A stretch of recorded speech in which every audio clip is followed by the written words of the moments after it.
1, 2, 3. Oh, three for 2, 3 for 3. 4 for 2. Okay, we're almost there.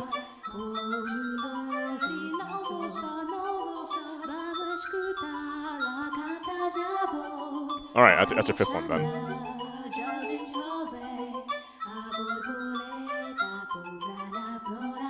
Yeah, it's a bit of a stretch.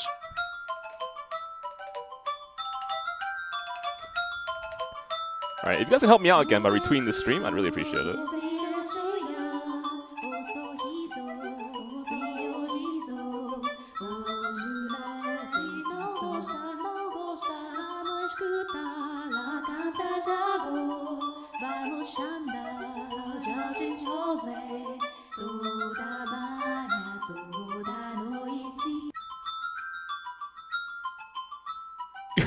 Let's not paint an ugly picture for Nelly, okay?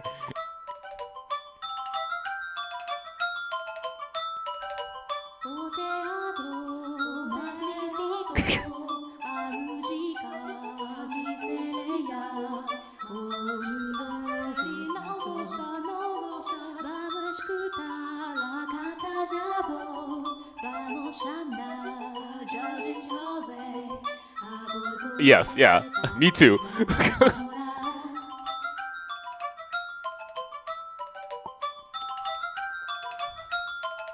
Nelly is kind of funny. Oh, thanks for the host, artist. What? there is nothing that I answered that would prove to you, or should prove to you, that I actually know Mel.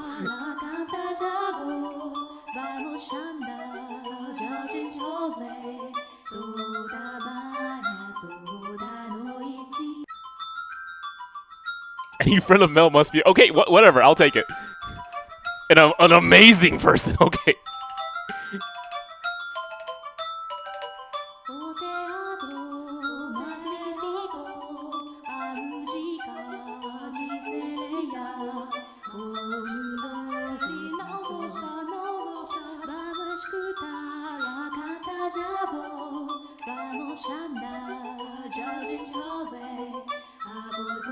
Well, I mean, okay, we did our job. I'm fine with it.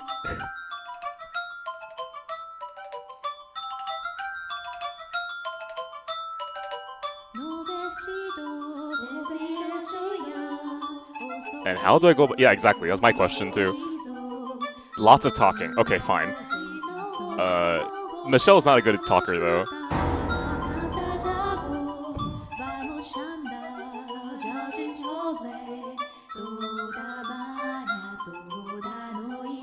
I mean, given... I have a feeling that she's gonna just be the one talking, so you should be able to do this. Come up with topics. Okay, here we go. No! Let's talk more about Mel.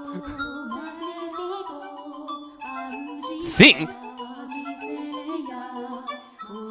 Can Michelle sing?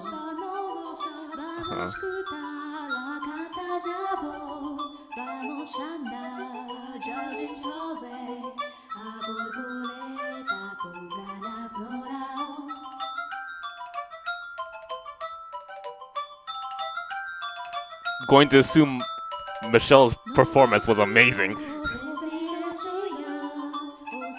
Very good.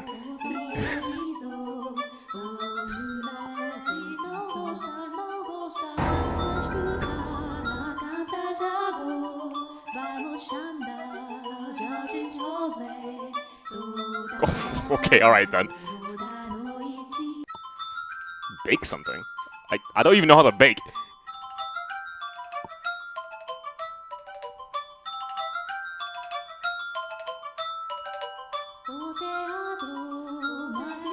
Oh my god. She's really pushy.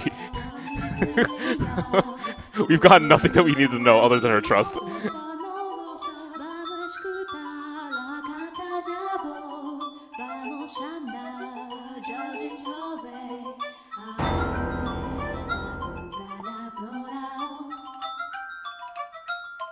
But what?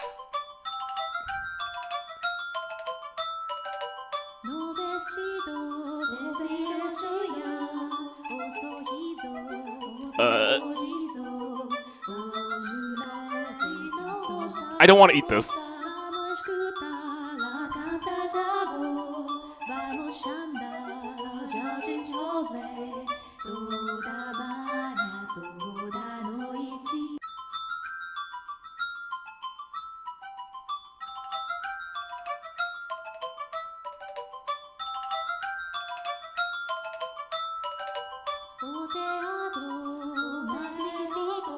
Yeah. Actually, the same could be said about you, Michelle.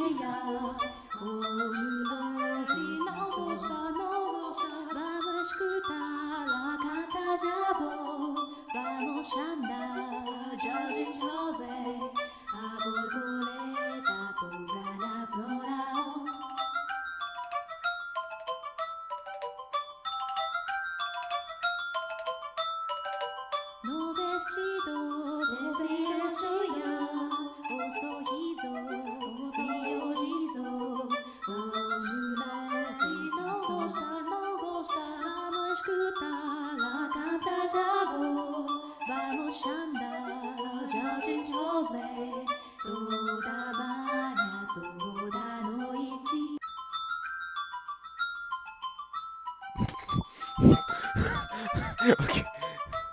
Okay. Well, let me guess. The next one's about Mel too, right?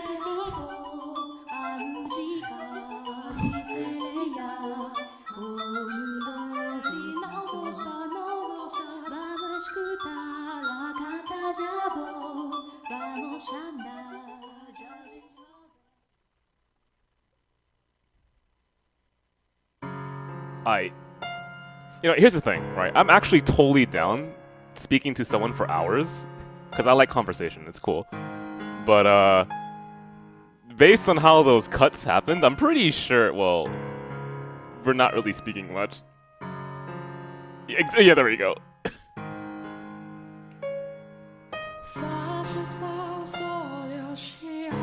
You know, I'm happy for you.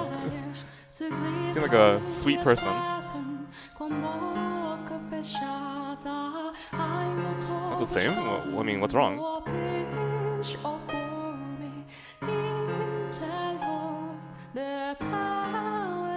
Hey, Kanu. Oh, sorry, I don't speak Russian, but you're welcome to stay here.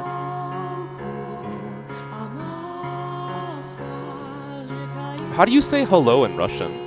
Baka, are you here? Do you know how to say hello?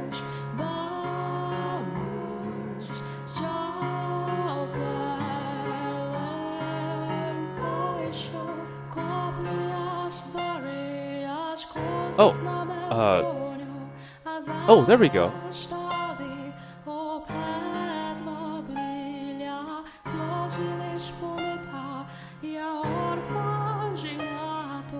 I will Google it. I'm kind of curious myself. How to say hello in Russian? Privet? Privet.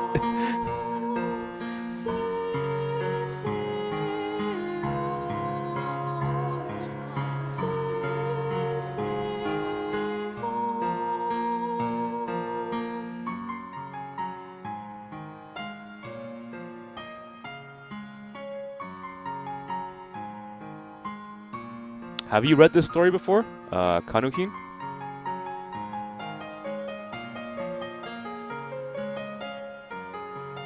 Hang on.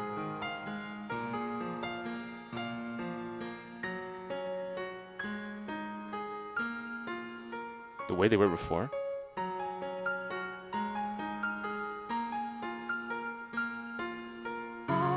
Oh, I get it.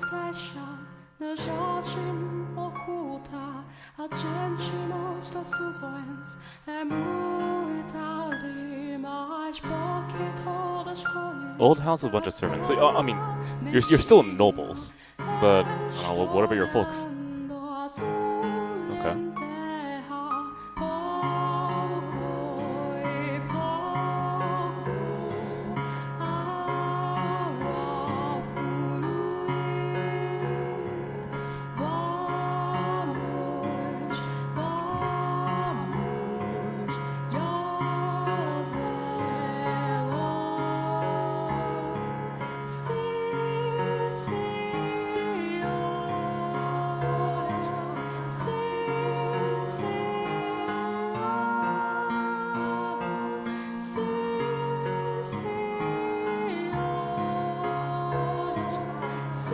me see if I can translate this.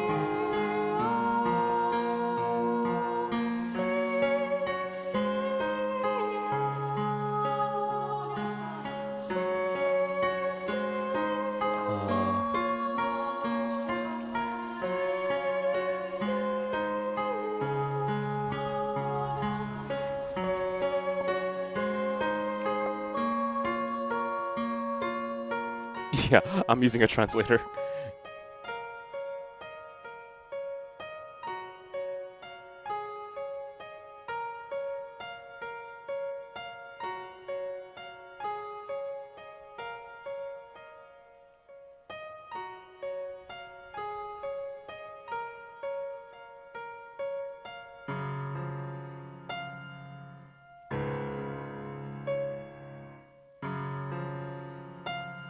Yeah, and that could really help because I know that in the first chapter, feeling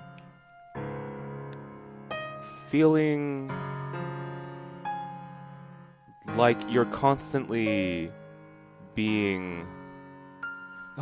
There's a word for it, but I keep forgetting what it's called. Feeling like you're stifled was something that the brother wanted to avoid the entire time, right? What gave me that impression? I think it was something to do with his studies and how he was pushing away from his sister to keep like that distance again. And then like the fear of the first chapter was getting way too intimate, right? And it happened. It happened in a very Oedipal way.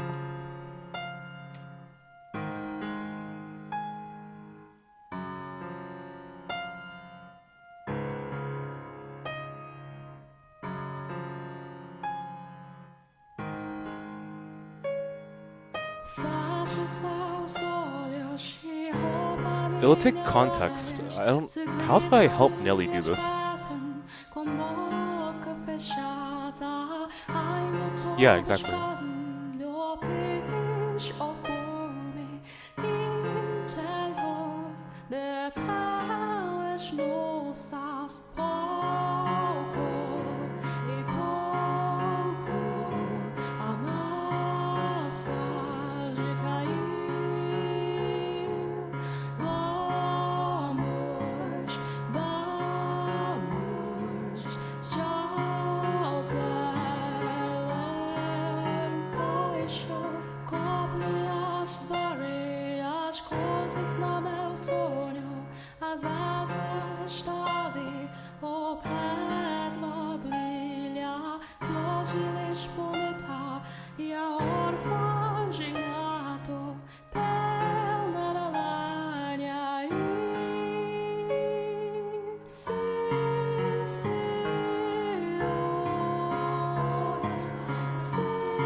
That is certainly not the case, right? Yeah. Exactly. It just happens to be that the circumstances to keep her alive pushes him away. So it's an exchange of sorts.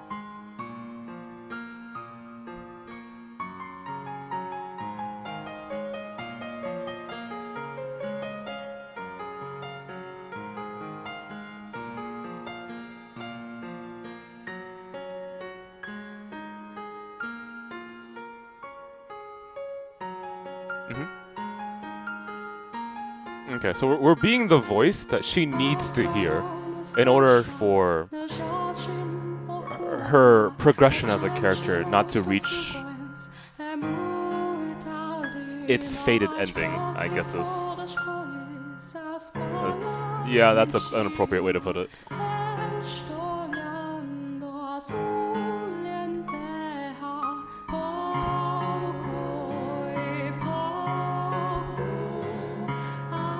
This is pretty strange. Michelle is saying the exact right words.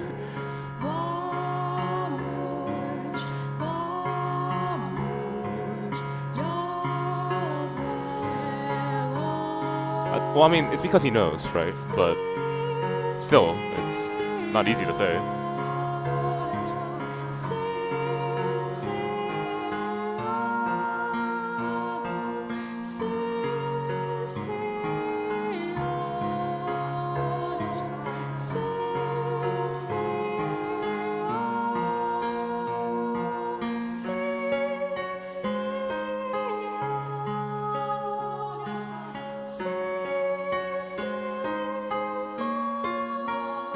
Okay, this is also kind of speaking from experience, right? Because if he had done these things, then Michelle and Giselle would have had a smoother conversation and getting closer to each other in his story.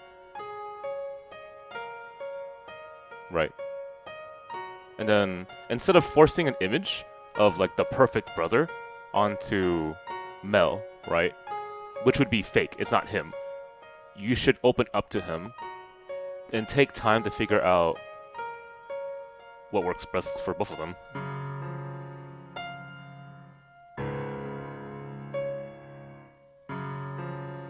Both of you need time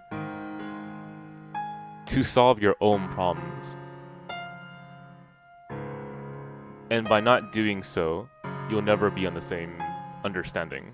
And it piles up and starts crashing down. Like, honestly, he's saying things perfectly. I don't need to translate it, it's there.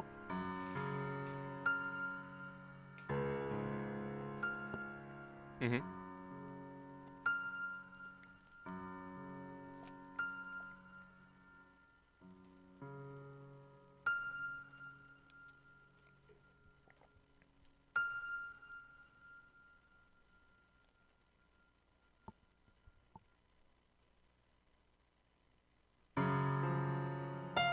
I mean, the thing is, we did. We saw their life story. That's a luxury that people don't have.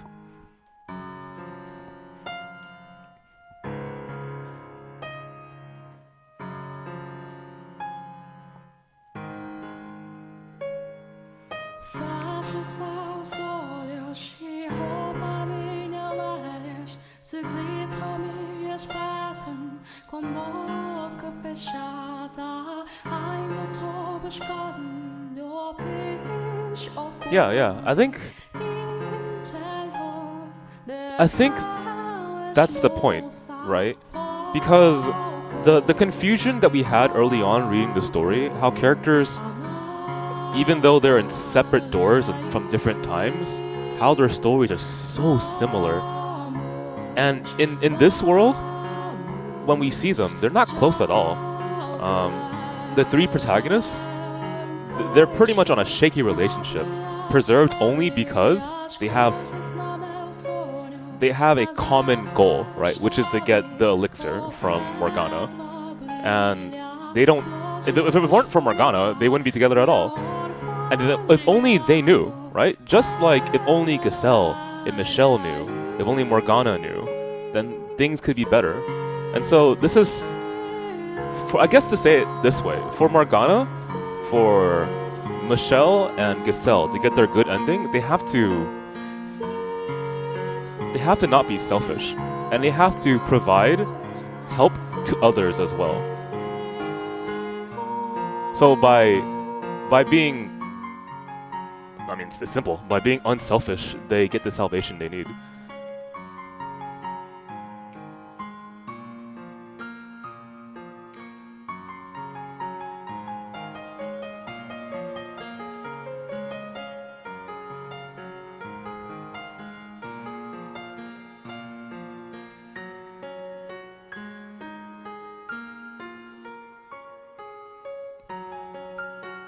I mean, it's because he understands.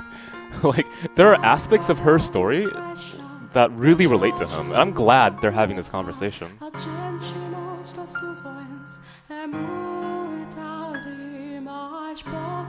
And there's that too. Jeez, man. It just works out perfectly, huh?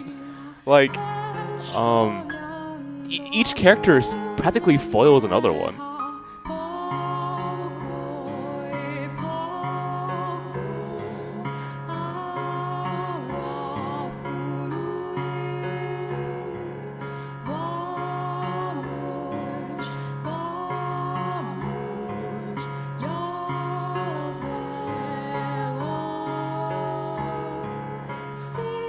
No.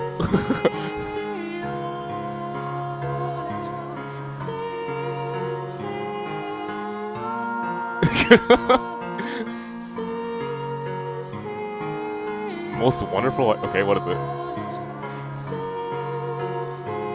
Something better? What does that mean? Second brother. Huh? Okay.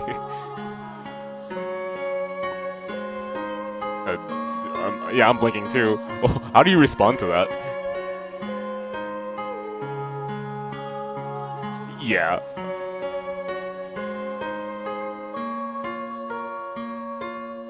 Yeah, artist.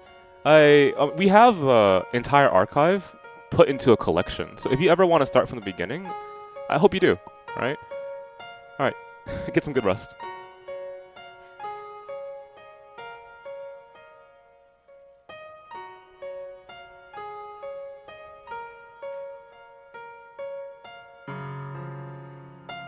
A new experience. Oh.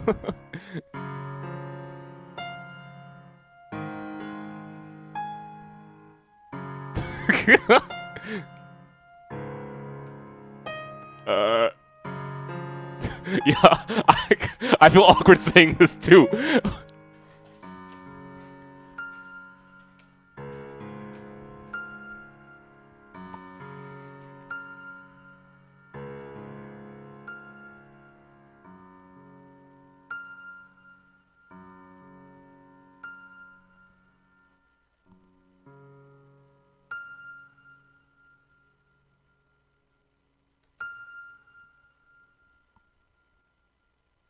Yeah, it's hard because like finding the time to mention something super important as you're developing trust for one another is tough, right? Because timing really does matter when you say something. I mean, if you're like a blossoming stand-up comedian, I'm pretty sure you know that.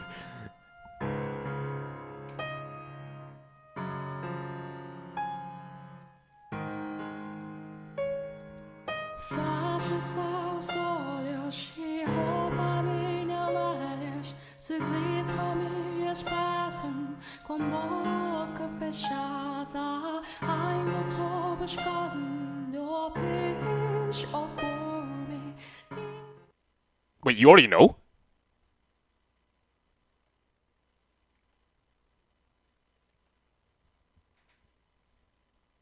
Okay.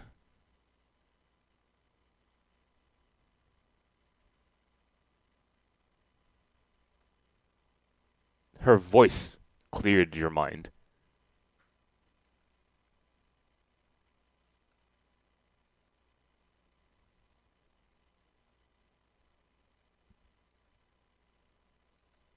Okay, well, yeah, she doesn't know about that. I mean, she's doing a reading on the nun. Exactly.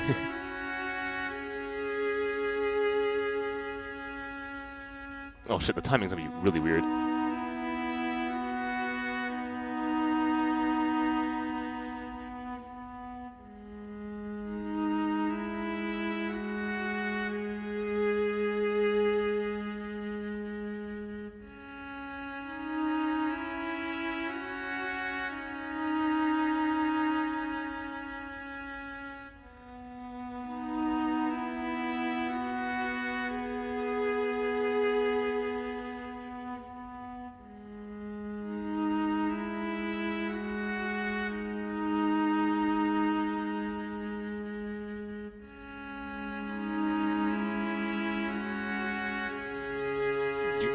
Context, right?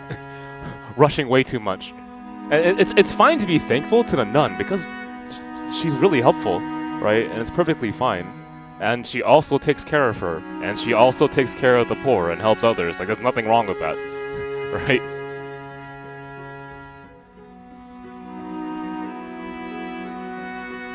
But like you have to build up someone's understanding to move it in the right way. And if you like lead out the progression of that, then obviously people get confused.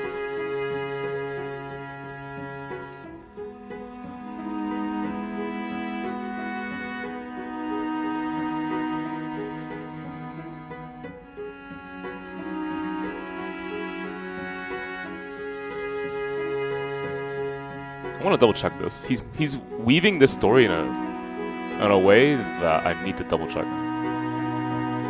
Okay, so you should be grateful to Morgana, because that's the blood. And she's locked up. You should try to help her.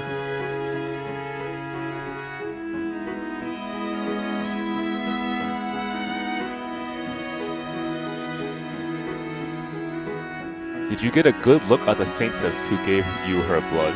You didn't you?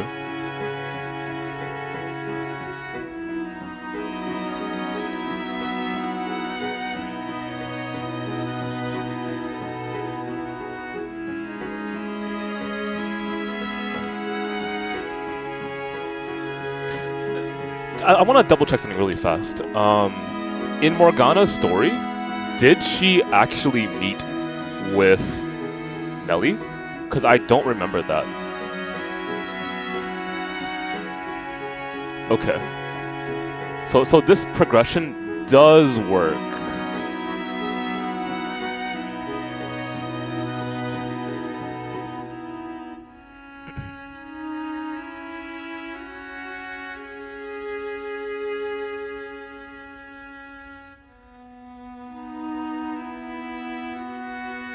Borrow from the story the white-haired girl told Mel. Received a letter. Okay.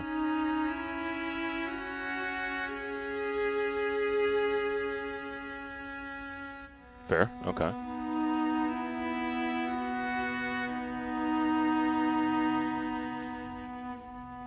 No.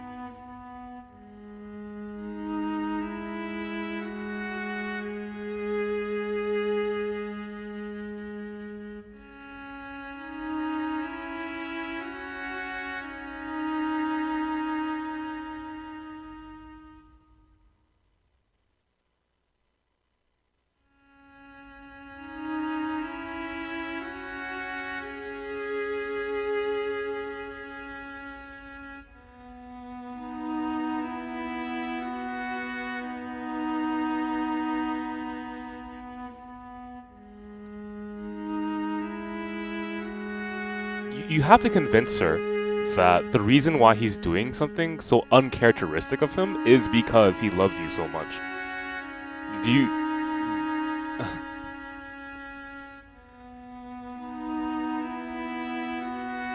Right, and it's not to say like the nun is a bad person. She's not, right? You can be grateful to her, and it's not like Mel's a bad person. We're here in this story to prove that, right? It's the circumstances. He's desperate as hell to try to make sure that his sister lives through this, even though she's getting sicker and sicker and sicker. And if Nell understands that, then of course, you can guide her along to find the truth.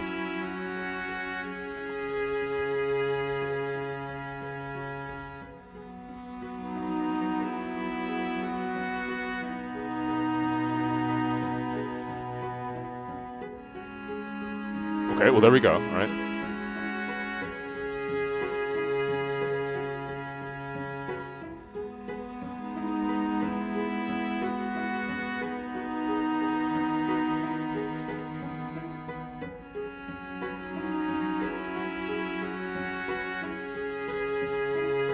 Did you not just say what?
You cut that one last thing?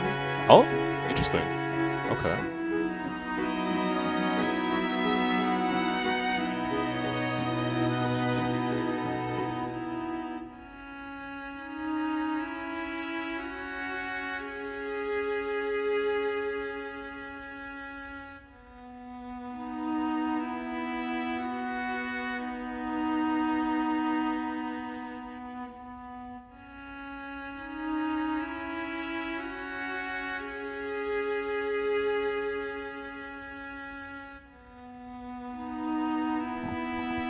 Yeah, it's definitely not the ideal situation, but he's right.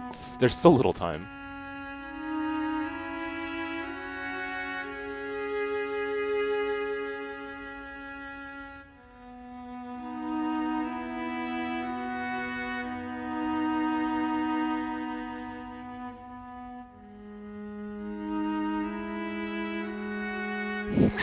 I guess. Hang on, I'll be right back really fast, okay? I'm gonna get some more water.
Okay.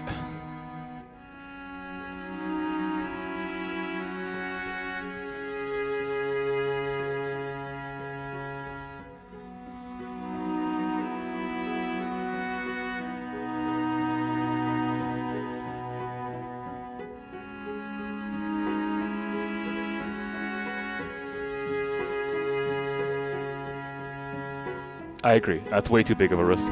You need to somehow earn the trust of every single character.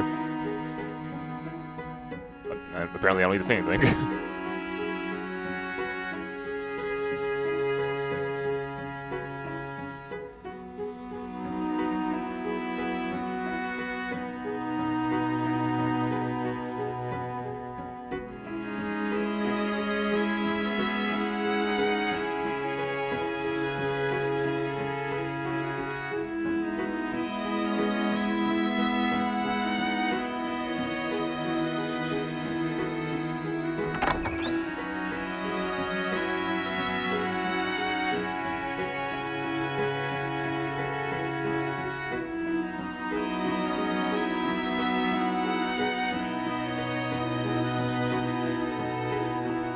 See? You didn't bring anyone with you?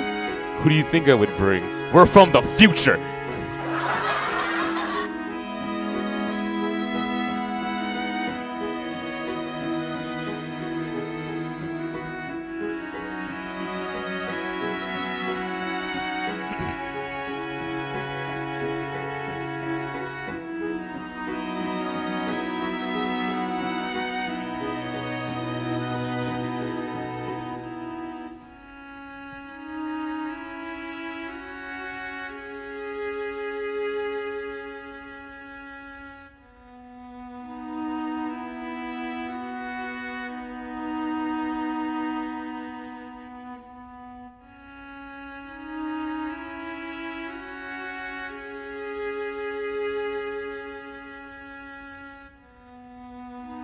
Okay, we're going along this conversation again.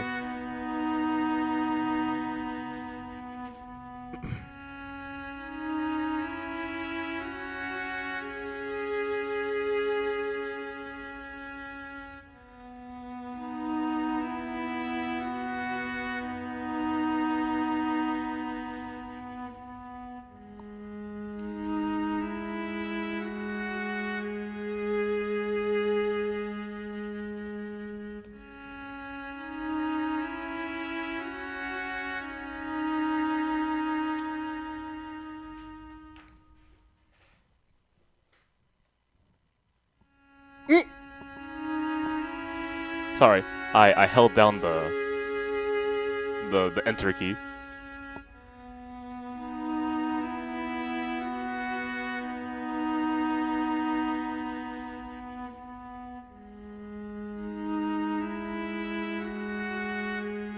but it's not only me?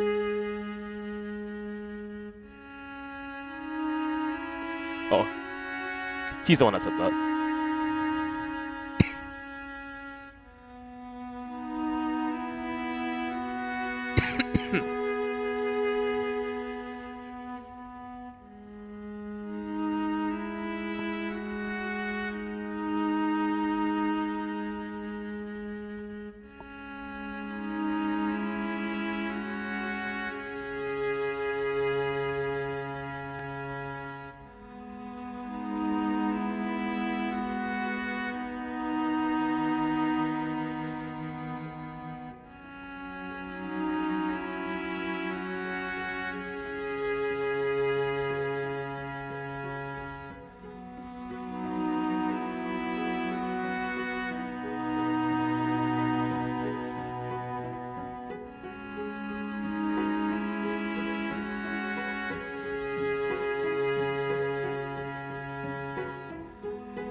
I mean, it's true. We've already seen it, right?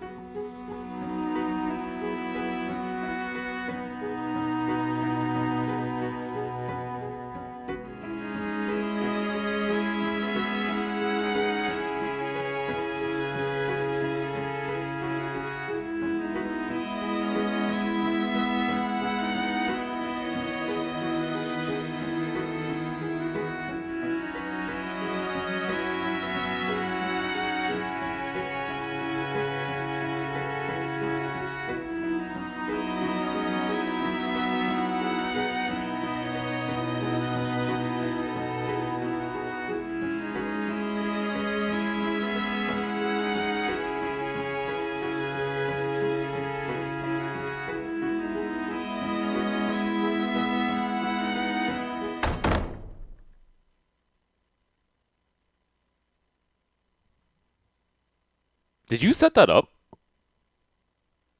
Because that was what was missing. Yeah. Wow, that was good. Unless like by pure coincidence, Nelly just walked in. I don't think that's the case.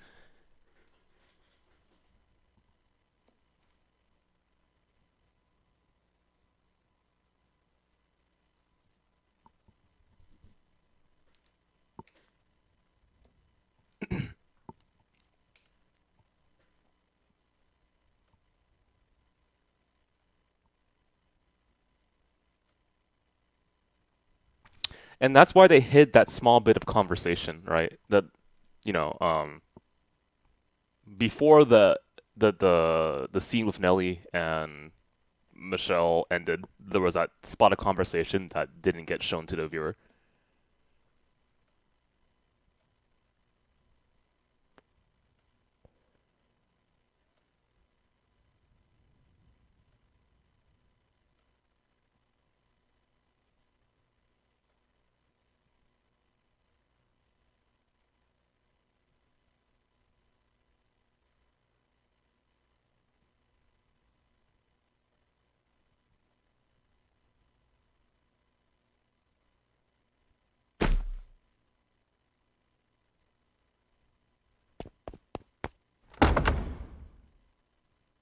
We could have stopped that interpretation at the end there, but I guess this is more dramatic.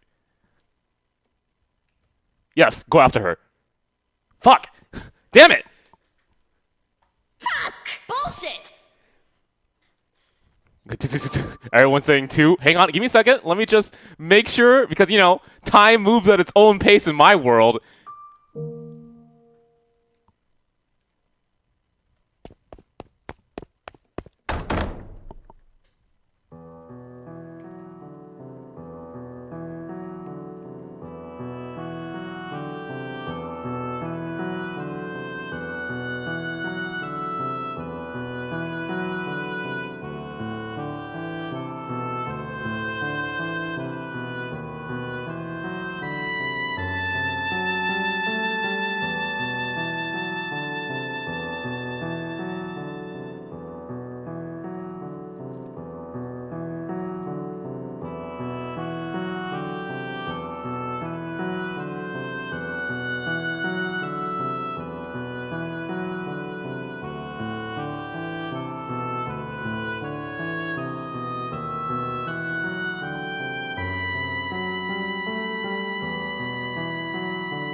Oh my god, Michelle!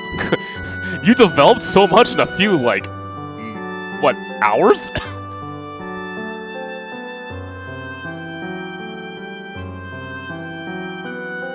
Well, okay, centuries, right? But in these few moments, he suddenly learned how to talk.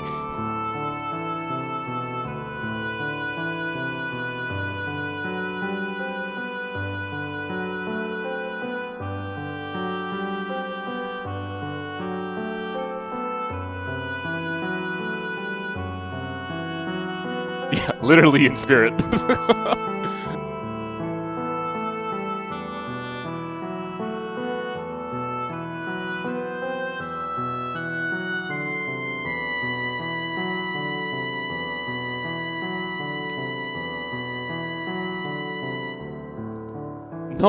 No, it wasn't. Thank you.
Yes.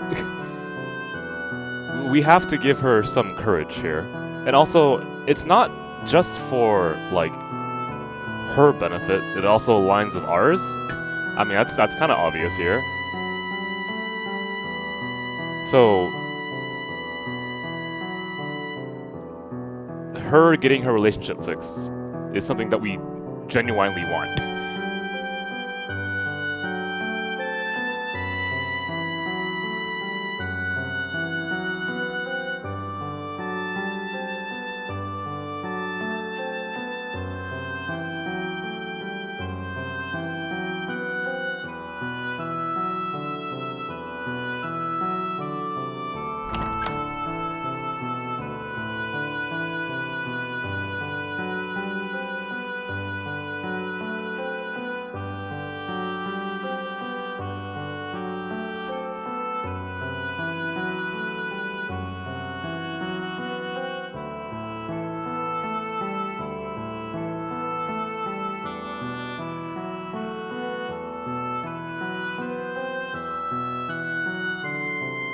Oh, I just realized.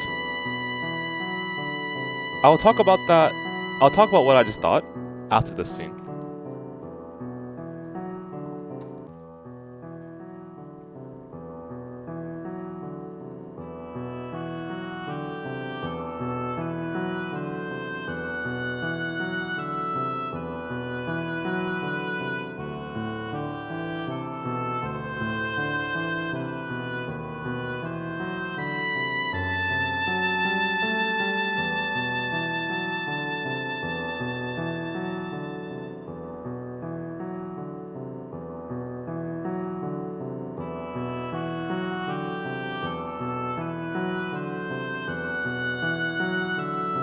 Make it deprived.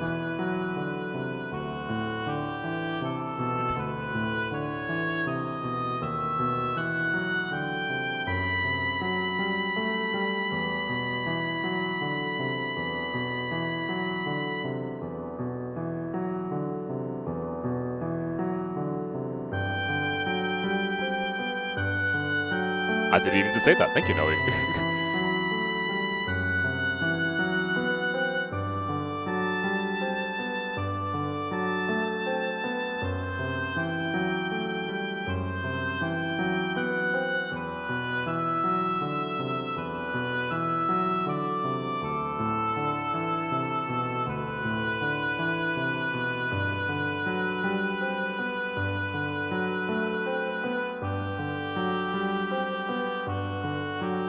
Me crying?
Oh, that's smart. And so he becomes like the crafter of his own story.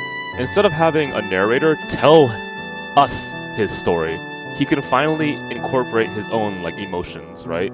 From his own perspective. Whereas before, you assumed his emotions from someone telling his story. I guess since we're on that line of thinking, the other possibility that I've noticed is that we're gonna follow this pattern, this formula again, right? Where the people closest to the protagonist, the people closest to the protagonist are gonna be the ones that open them up, right? And so by repairing each character's relationship, they will then give us the key. And I guess that's kind of obvious, but there was one more step that I forgot to mention, so give me a second as I try to remember.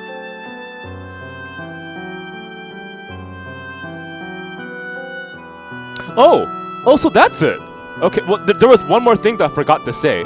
But you know how in every single story, the white-haired girl ends up being the one that technically breaks them apart from the person that's closest to them, right?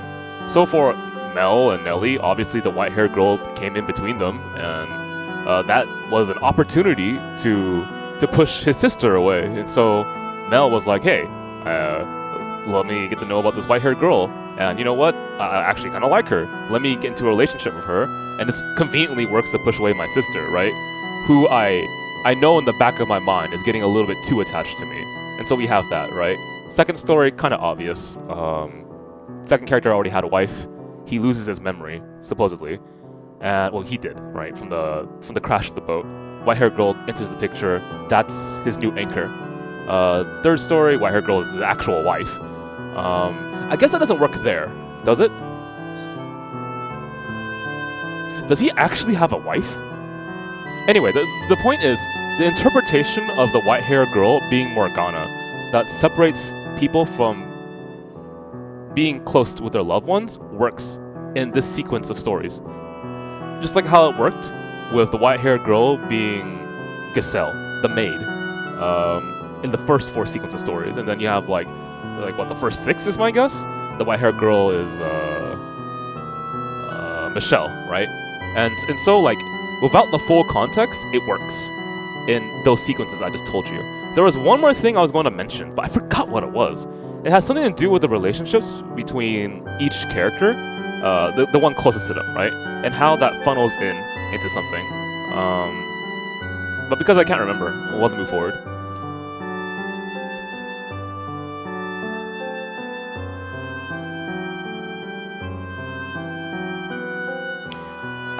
Okay, so I still feel like the Lord is still going to be similar enough to the entrepreneur that we have become familiar with in the 3rd chapter.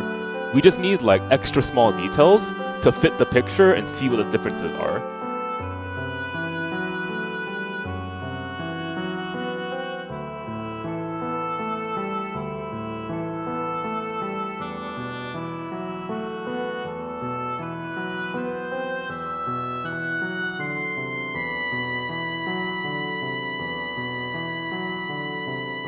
But anyway, the big thematic revelations here are the main characters are finally the main characters of their story. They're telling the story from their perspective, right? And the potential for this formula to continue, and how in this section of the story, now that we understand more of the context, how the white-haired girl could possibly fit as Morgana.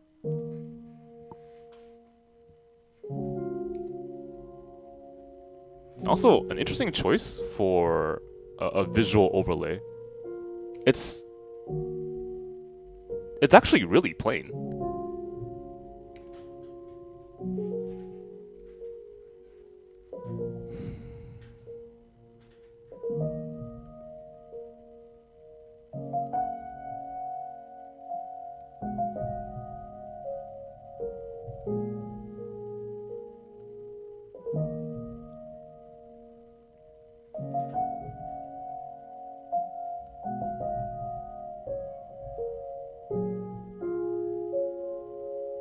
Ah, so his dad dies in this truthful tale.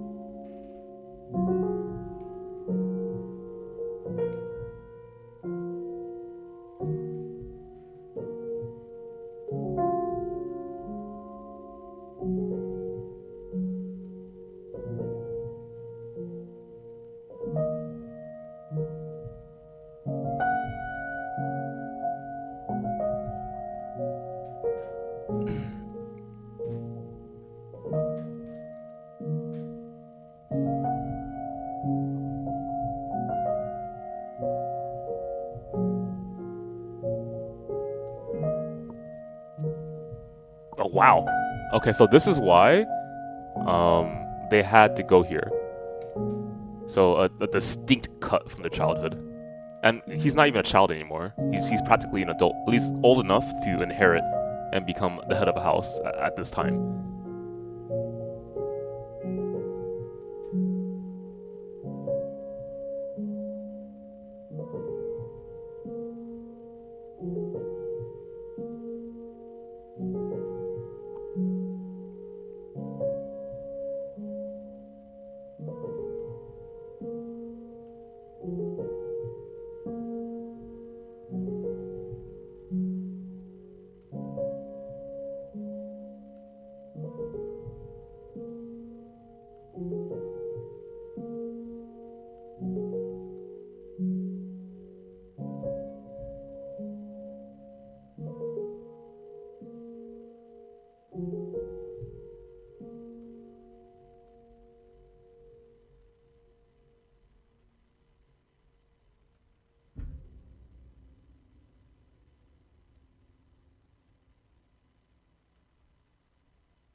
I can see why you think so highly of your sister. During such a huge collapse of your childhood, she was there for you to kind of cheer you up.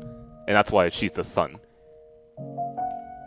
I can also see why you feel really, what's the word? Stifled in your original story.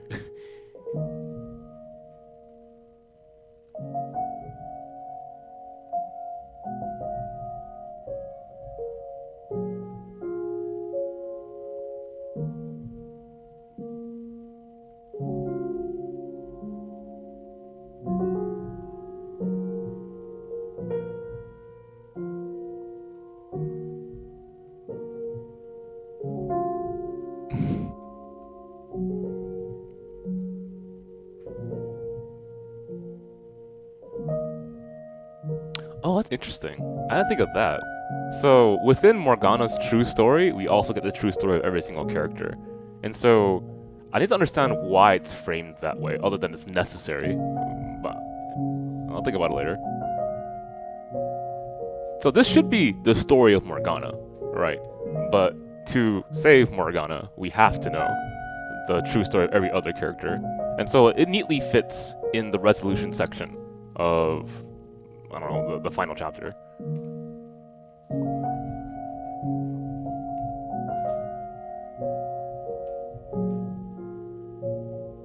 but that's not exactly how it works either. So typically, God, I forgot terms for this. The buildup of the arc of the arc of tension. Okay, we use that word. The arc of tension for a story. If you talk about like overall time, if we're like what 90% of the way through this story, right? Of the entire story, we should be in the resolution section of this story, but we're still learning new information. And the reason why that works is, again, like each small snippet is a self-contained story, and you could have in those self-contained stories their own types of like arcs of tension, right? And so once you have each small story set up and each arc of tension presented in those stories, you look at the bigger picture, and then you see how each small story contributes to the meta story, the story that's continuing past the short stories. And naturally, being 90% of the way through the visual novel, again, this should be the resolution. But because of how this story is constructed, we can still have arcs of development, more tension provided, and stuff like that. That's fascinating. That's such a powerful aspect of having a good structure.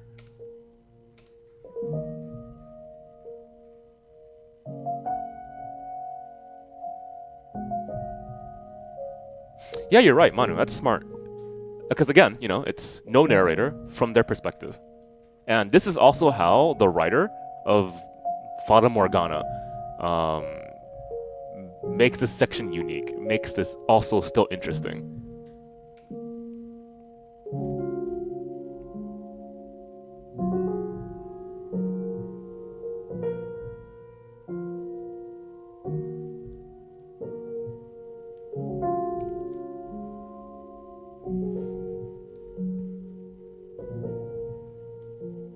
Okay. So initially, being called a prince lifted you up.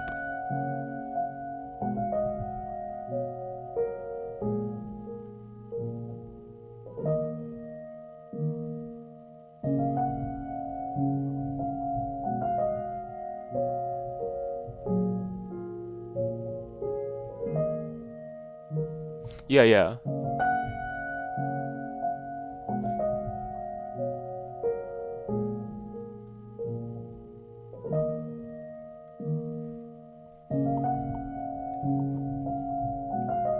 Yeah, it's like a fall from innocence. I mean, and he's an adult now, so it's kind of fitting.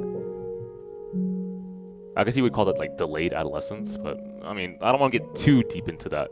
But basically, he has to finally live on his own, and this is something that he got dropped into instead of like choosing it.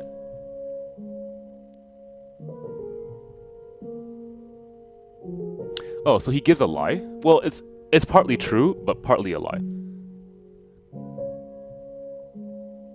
So I can't tell my sister that I can't find work because I can't find a motivation, and so I'll tell her I'm staying home because I want to be with you as much as possible.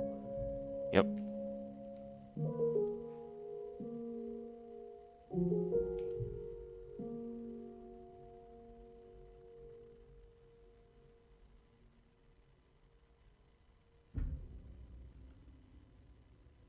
A chicken.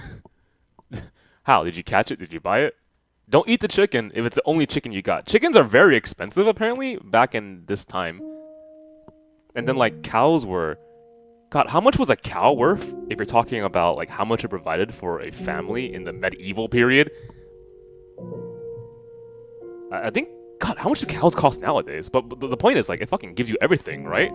Like, a cow gives you milk, a cow gives you meat, a cow gives you a constant supply of resources until it dies. It can also give you, like, more cows. So, yeah. Chicken, obviously not as expensive as a cow, but they got something here. Don't eat the chicken! Get some freaking eggs! It's still alive!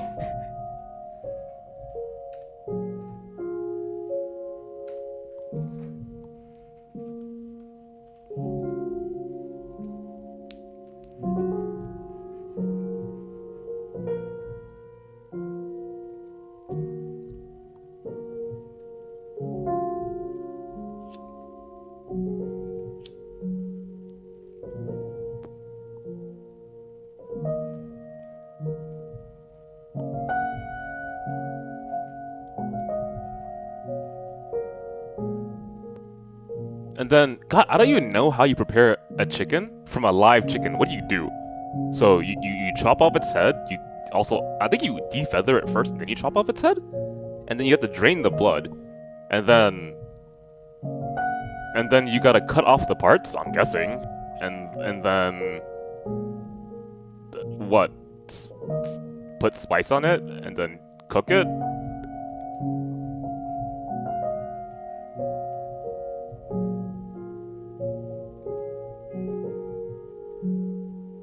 Yeah, you have to gut it. Yeah, I forgot about that. Hey, wait, did it fly away? No, Mel, that's expensive. God, should have just turned it into an egg-producing chicken thing.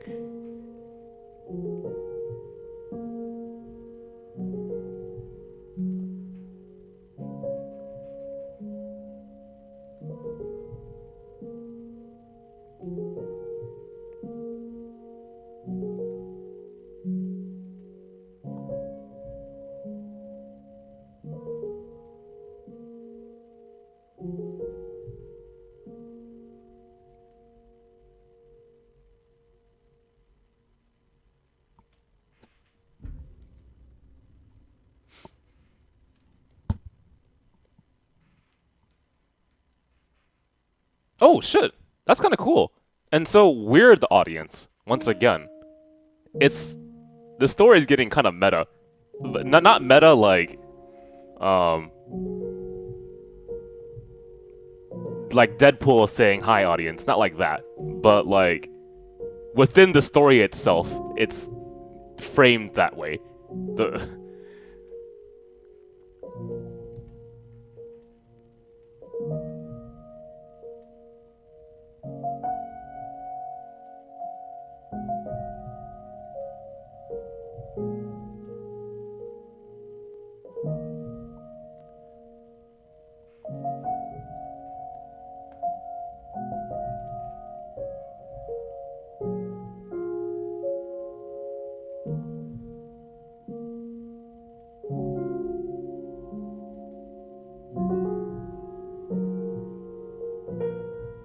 I mean, yeah.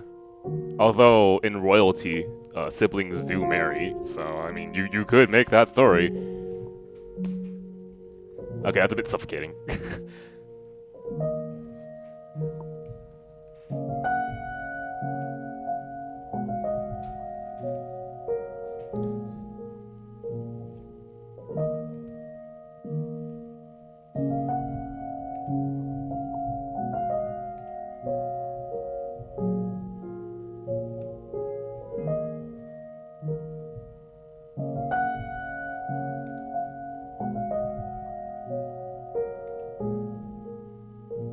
Wait, it does? I guess it does. Yeah, it does. Wait, so why do kings and queens intermarry then if it's against the teachings of the Bible? Because the royal we. What? How did they justify that? What's the logic? Does anyone actually know?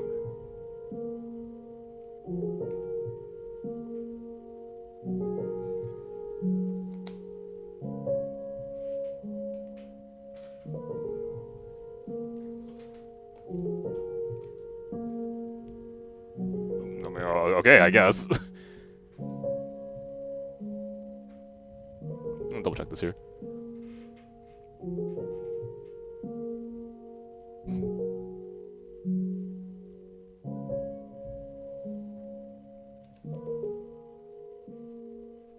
Yeah, but that still doesn't work though, right? Because logically, if you are supposed to be someone who is a direct descendant of God and you're going against the teachings of the thing you are supposed to represent, then why? How does that work? Didn't anyone just like say, boss, I don't think that works.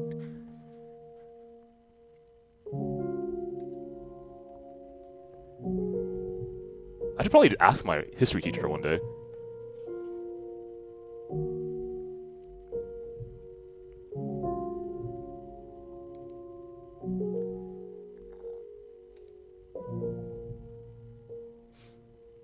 Interesting, okay.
and he has a really strong insecurity. I guess it's because he got displaced, you know, he's no longer part of the main family. And, well, he got discarded, period. Also, ego things.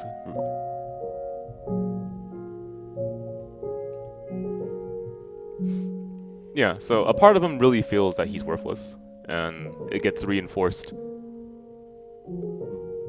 by his situation.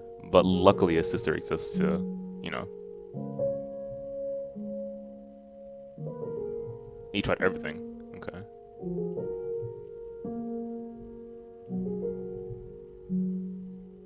Okay.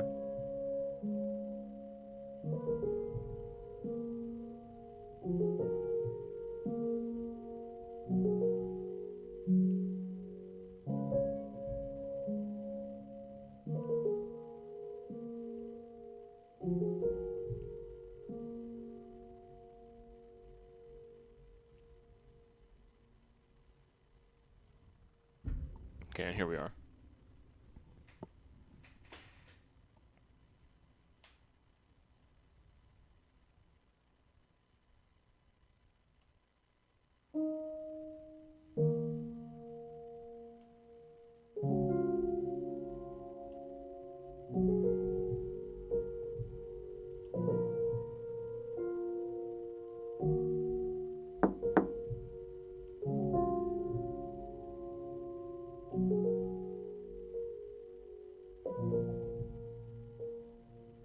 That's right, she was like 14? No, maybe 16. Morgana, I mean.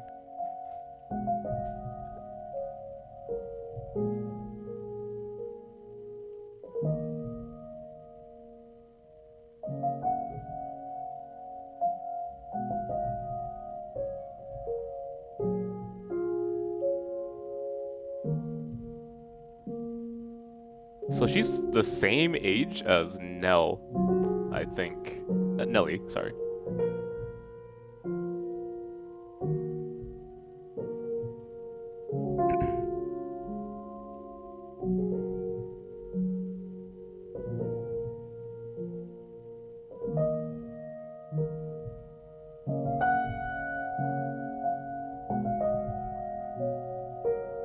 This sounds very logical, yes.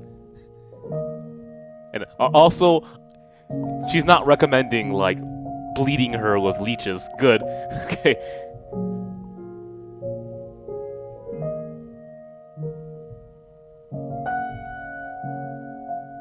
Oh, he's even making the comparison to Nelly.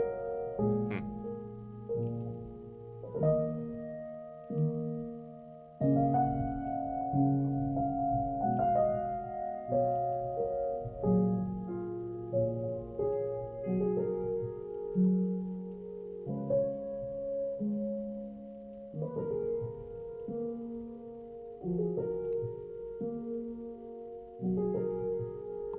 Damn. Yeah, exactly.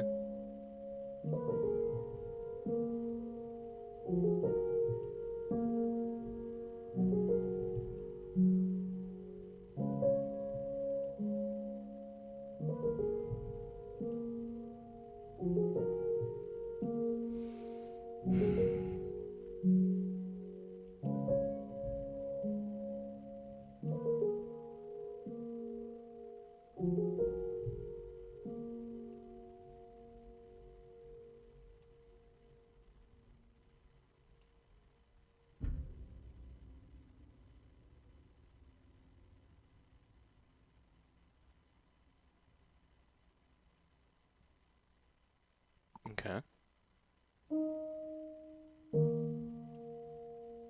Oh, she was 16. Okay.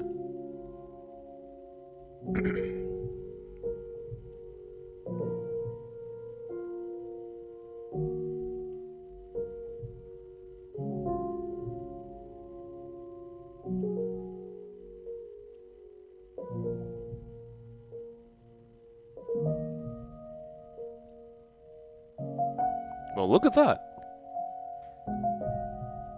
So Morgana connecting to her captives.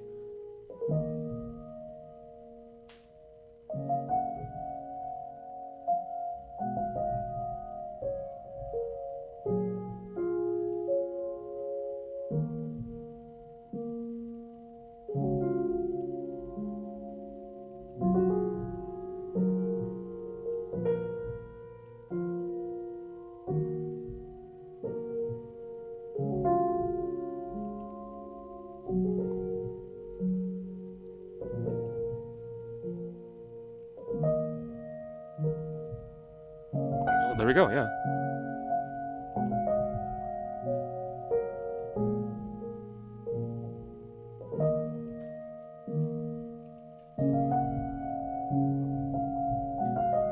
Okay, and then there's that huge cut.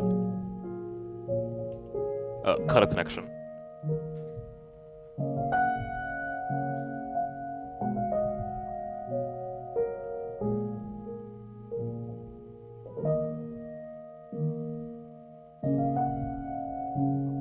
That's not what... Yeah, he knows that. Wait, you didn't know that? Sorry, one more time?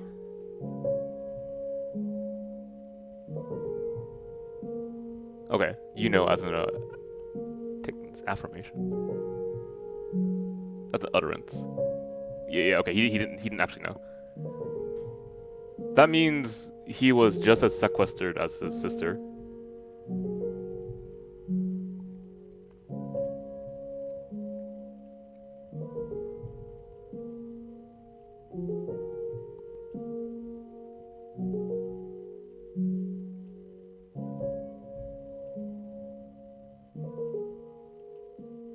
Okay. And if Mel had known her past, honestly, I don't think he would have gone through with the things he did.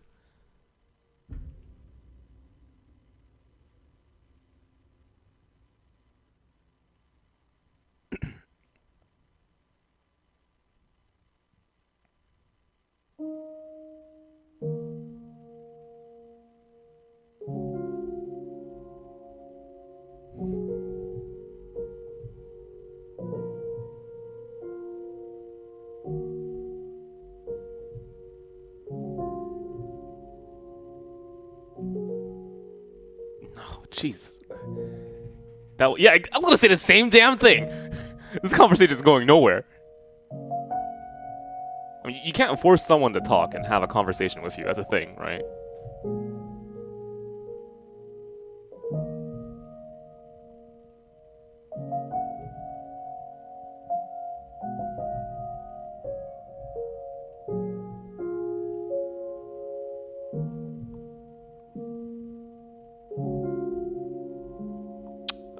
Depends on the culture, but for me, in Asian culture, the butterflies symbolism I think about are lovers' butterflies, the suicide between the lovers in I forgot what story it was, but that's also adapted to Japanese and other Asian cultures. Butterflies also represent metamorphosis, so change through life. They can represent being in another world, usually connected to like the underworld, death, right? Reincarnation, the soul. Pretty much those things I mentioned. Why? I mean, if you look throughout the world, snake symbolism is different too. It's not all just, you know, the Bible. Snakes can be gods, snakes can be reincarnation, snakes can be forever, snakes can be super intelligent.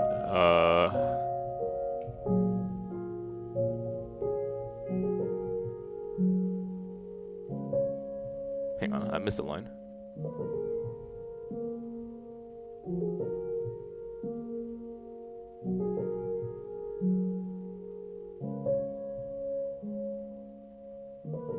Sorry, what? I didn't understand this line. Okay, so he's gonna tell a little about his story.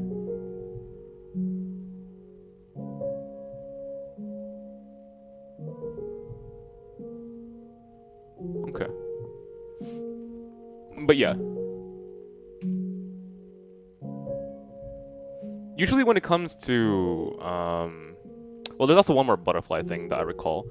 I think it was the Chinese philosopher. His name I've freaking forgotten, but if I Google it, give me a second. Chinese philosopher. Butterfly dream. Everyone knows that one, right? I dreamed I was a butterfly, and then when he was Zhuangzi, freaking can't pronounce it. I dreamed I was a butterfly, and when he was in that dream, he couldn't tell if he was a butterfly dreaming he was a human, or a human dreaming he was a butterfly, and so the subjectivity of reality, amongst other things.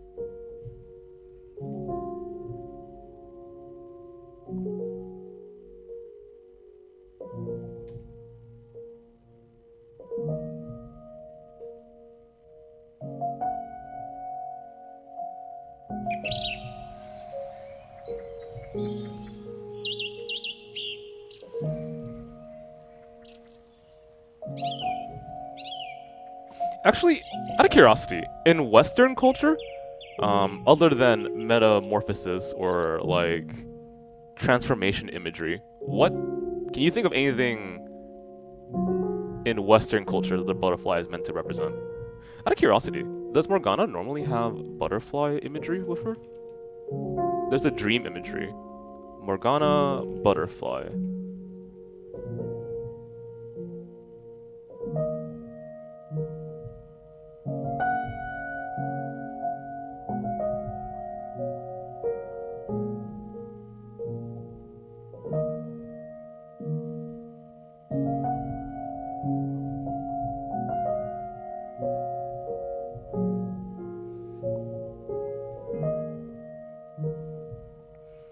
Fata Morgana. Da, da, da.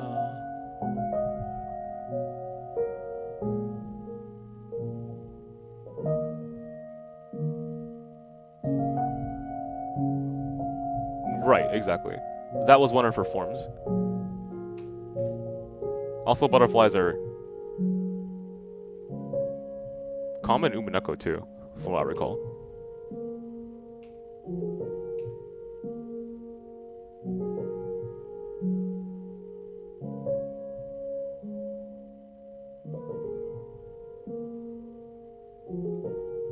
Whew, what a cold look. Tell me more, Morgana. Yes, this is true.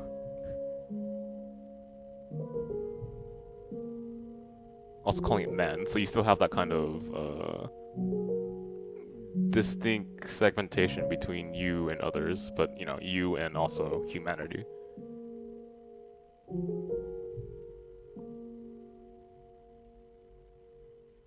Okay.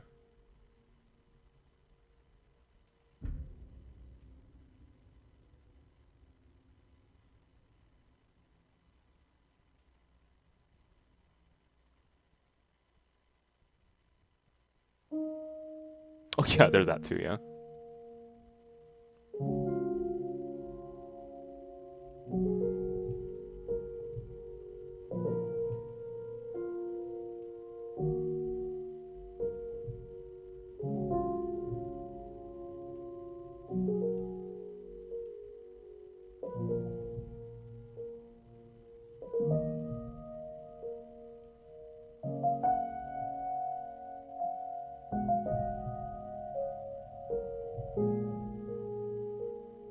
Kinda true, kinda not, right?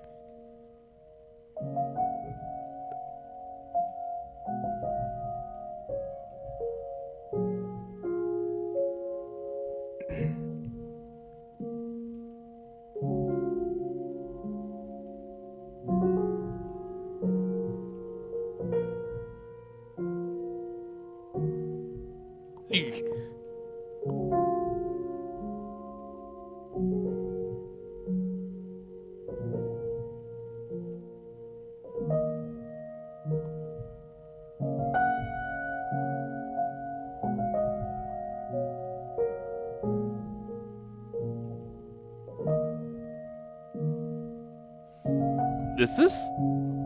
Is this really all curiosity, Mel?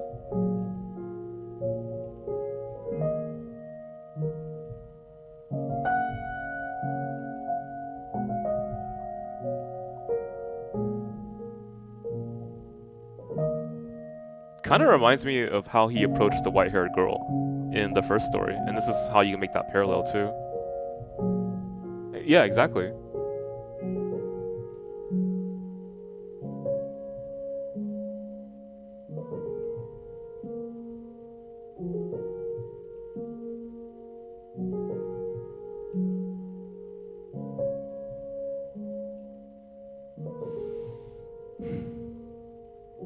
Yeah, and the same mentality becomes, what's the word?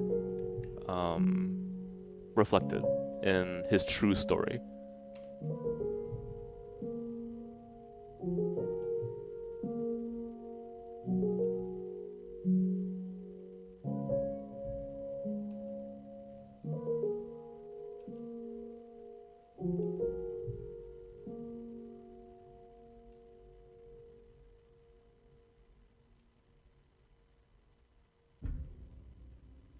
Yeah, right? She comes off that way, unless you knew her background.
Okay, major revelation, major break.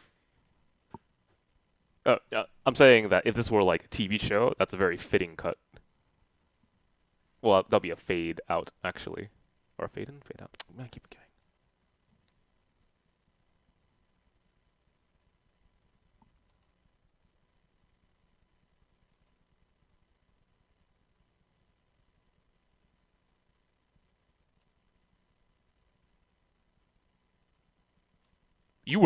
Man, you are super desperate if you were able to make that jump that fast.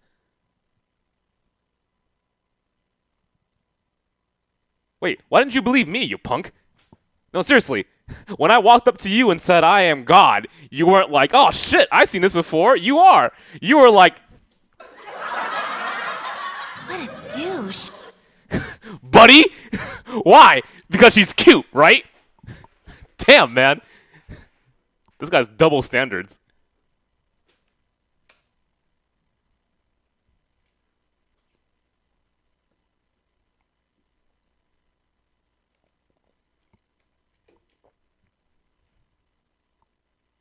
Right. The what do you call it again? The vertical distance again, the hierarchy.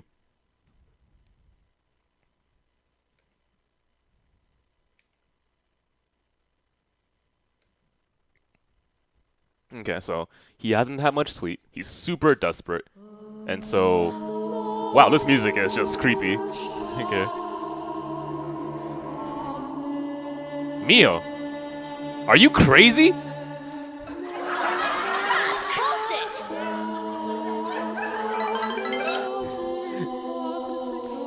You're also awake. I'm surprised. I'm glad to have you here.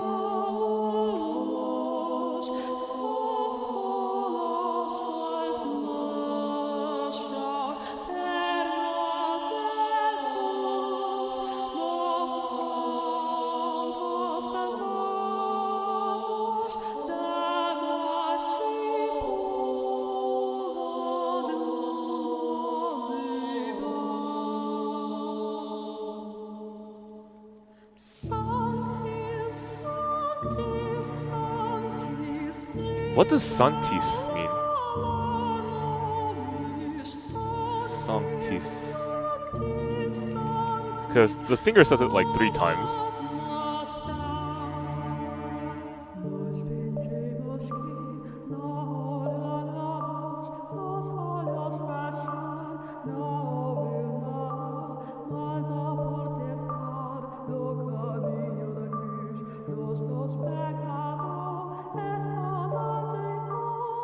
Holy.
You okay? You alright? Yeah. I mean, you were so confused by this, then I'm worried for you, Mel. I guess I would be too.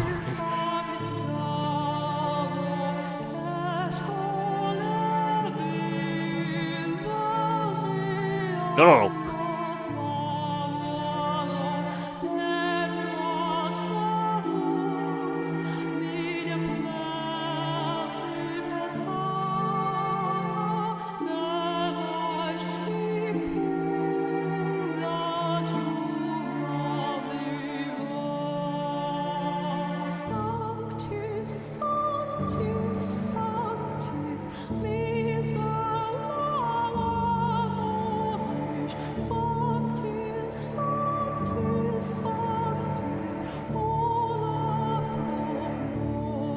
Yeah, there we go. And that stops him from actually relating to her.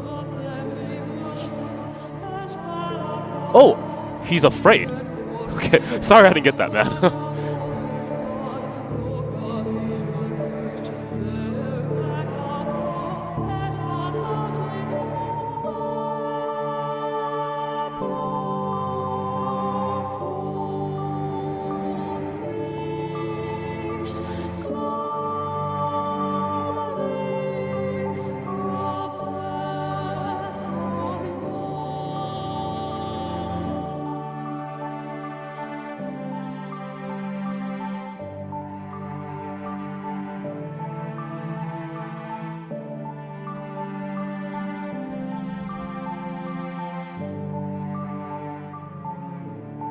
Lights floating around you?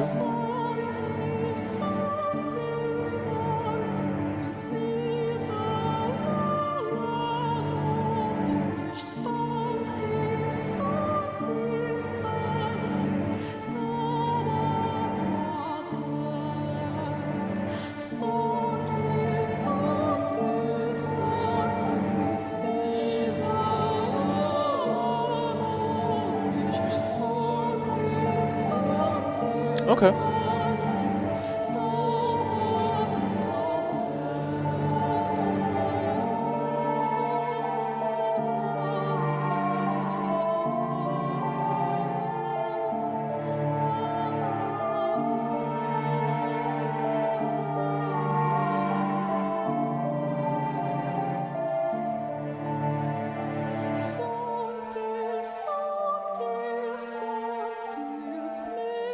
Maintain that illusion? See, this is actually really intriguing, because even though Morgana thinks that keeping this distance is good for Nelly, that's not really the case, right? And then, like, the same thing that the brother is doing to her sister, Morgana is also doing. And so the connections that they could have had are not making any sort of headway here, because obviously I need to go to the restroom, but give me a second.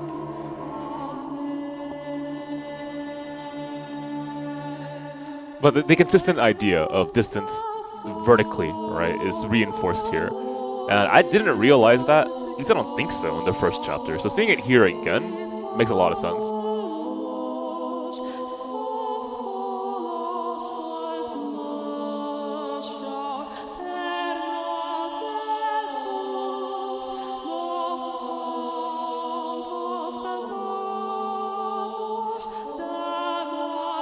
Yeah, and I don't think we really got this side of the story from Morgana's view. Oh yeah, he's definitely scared. Ever since she disconnected herself from being relatable.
That's a lot of pressure.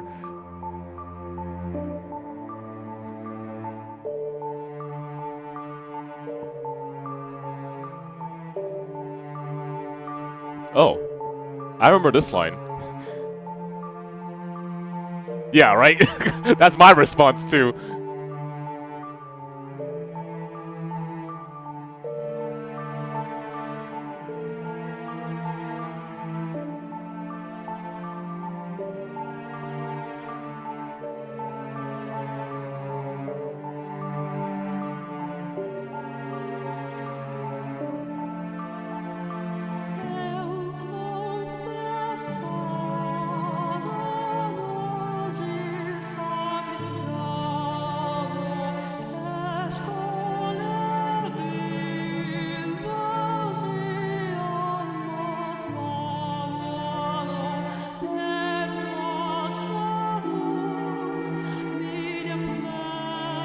Yeah, so he's not thinking for himself, which is also giving up a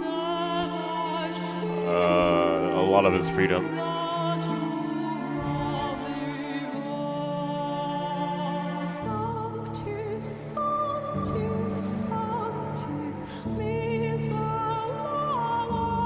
Yep. Okay. I will be right back. I'll leave this creepy ass music with you.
Hey, Mio.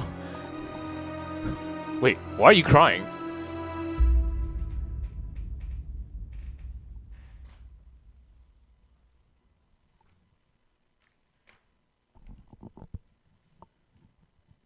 Man, this last chapter is a lot longer than I expected. So, I might not be able to finish tonight.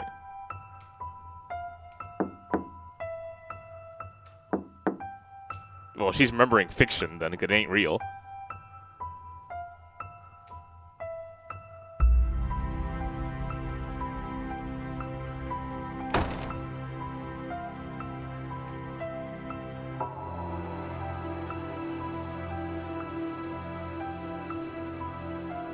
What?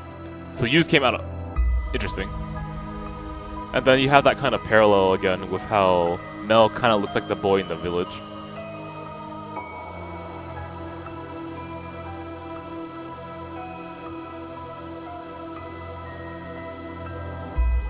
That's right, I remember this.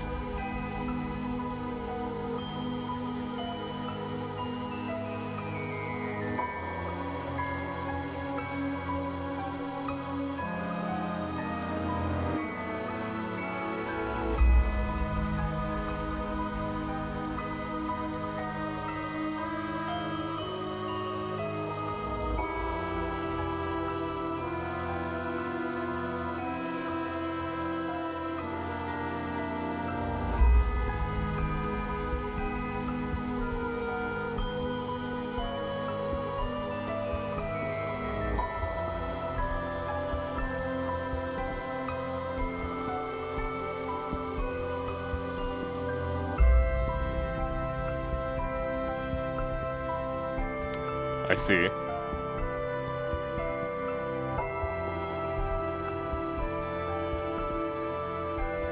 Actually, why does the Lord want her captive again? It's because you bought her. It's because you bought her. I remember that. Oh, yeah. Oh, damn, man. I see the parallel, at least with that in Jacopo.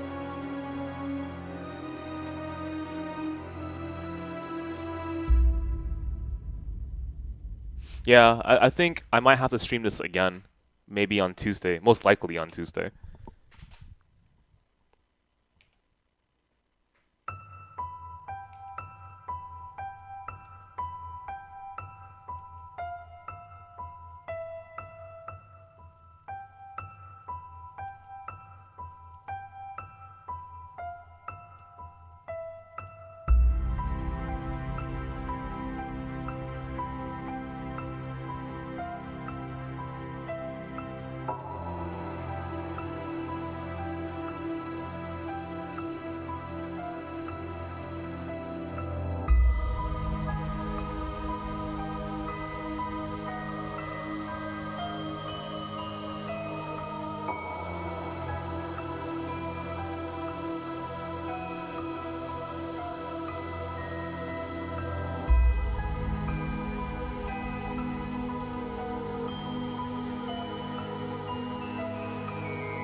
Wow.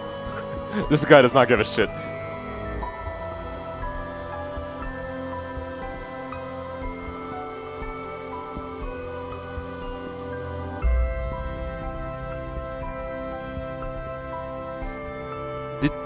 Did did he not meet the nun at this point in time? I guess not. No, he didn't.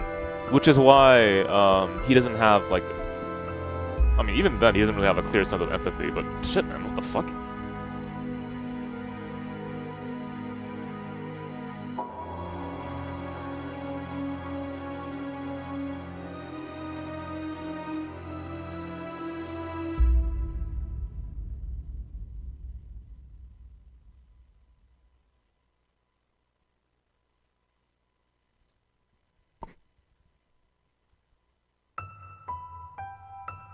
Okay, what he expected his life to be.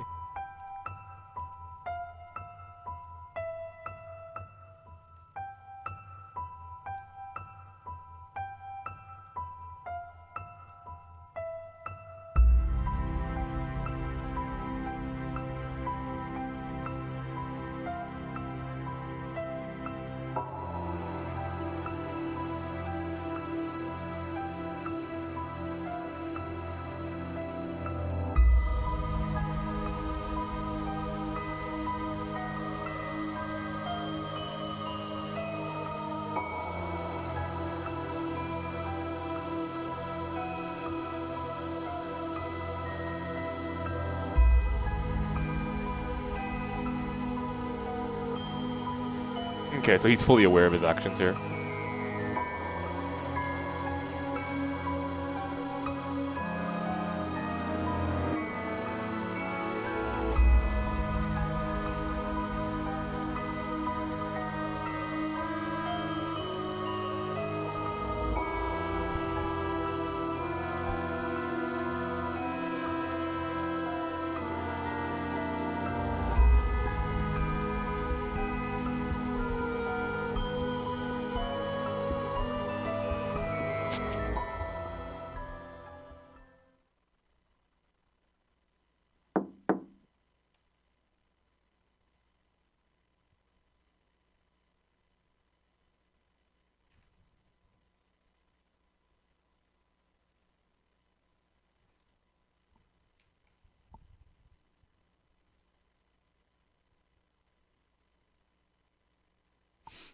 Right. Because at this time period, Morgana was thinking that she also wanted to get finally closer to Mel. But hey.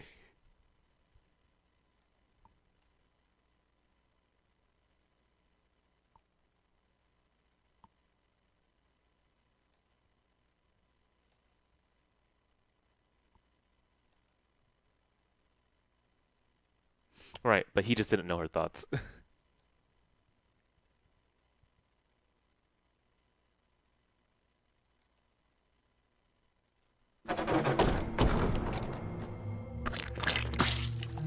Man, just straight into there, huh?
You know, I never quite figured it out. What do you do with her arm?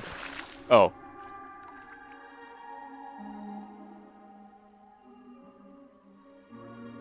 Yeah, okay. Alright.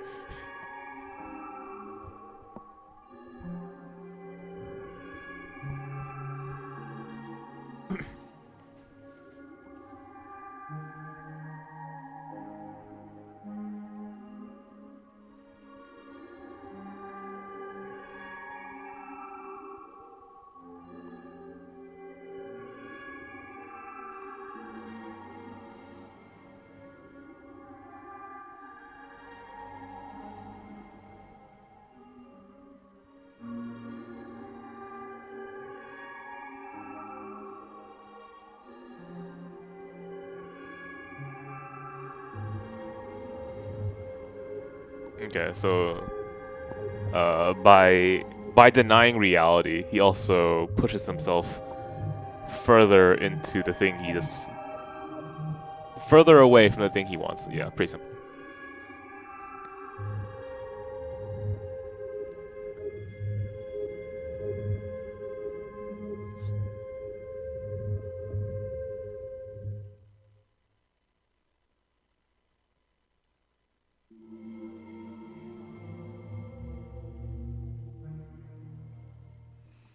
Whew, okay.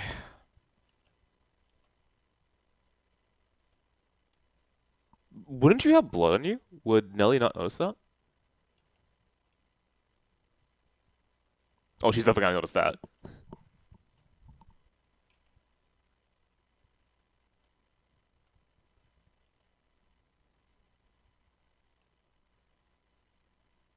He washed it off in the lake. If blood soaks into your clothing, can you seriously wash it all off with water? No, right?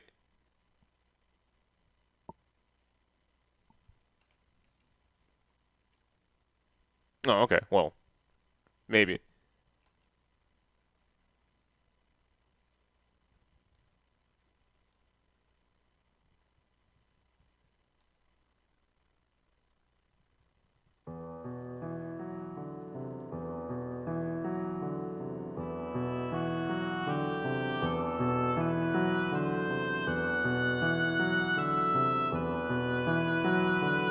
Oh, you should tell me how.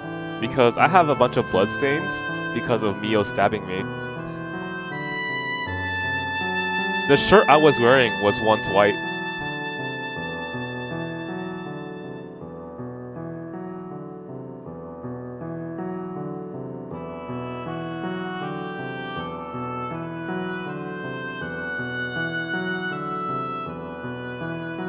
Is Mio a yandere?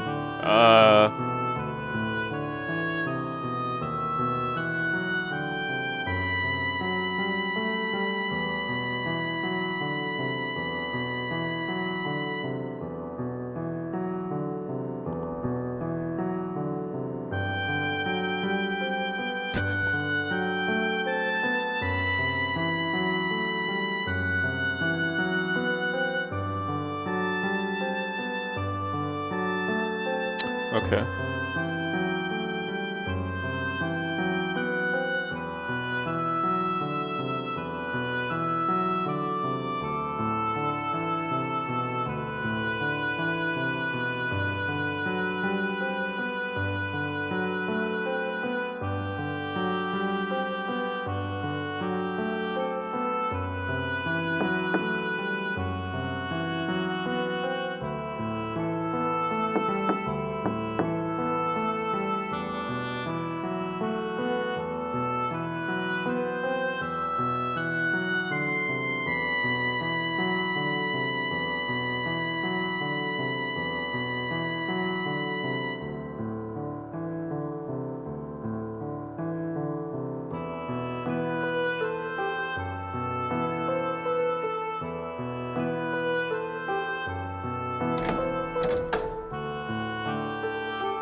Okay, so is that seriously why you came here? To offer me that?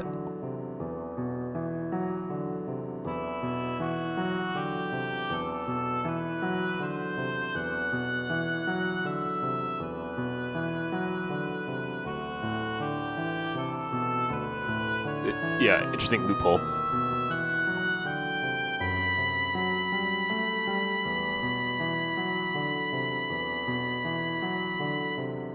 Why would the... Yeah.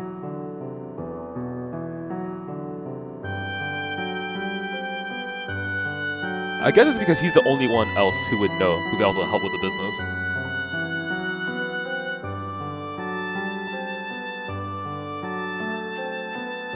Oh, okay.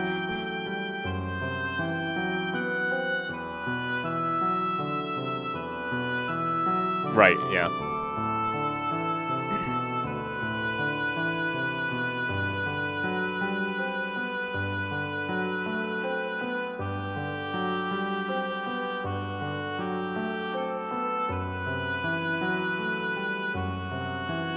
I don't know, man. He doesn't really give a choice here. At least the beast seemed like he was trying to fight back against, like, from his perspective, against his enemies, right? People that actually want to kill him.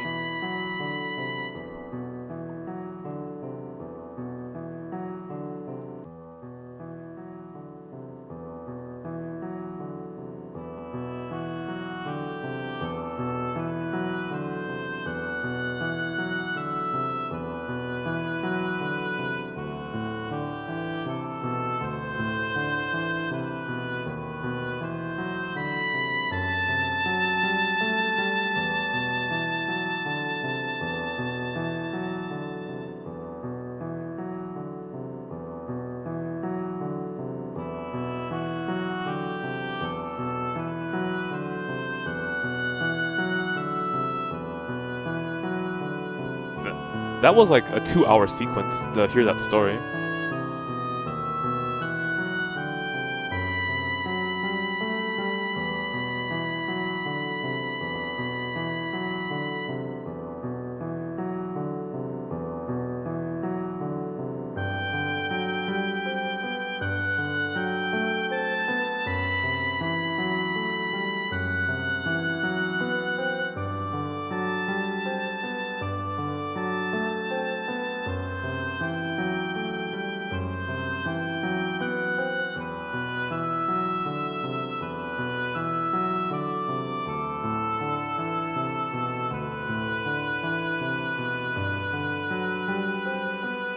Okay.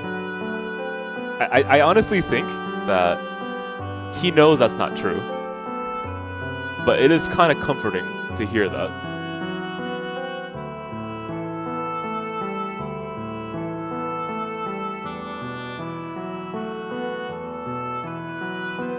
Well, don't parallel her voice. I'm gonna jump in the fuck right here, right now, okay? That's not. Yeah, thank you. Yeah, that's a very bad habit, by the way.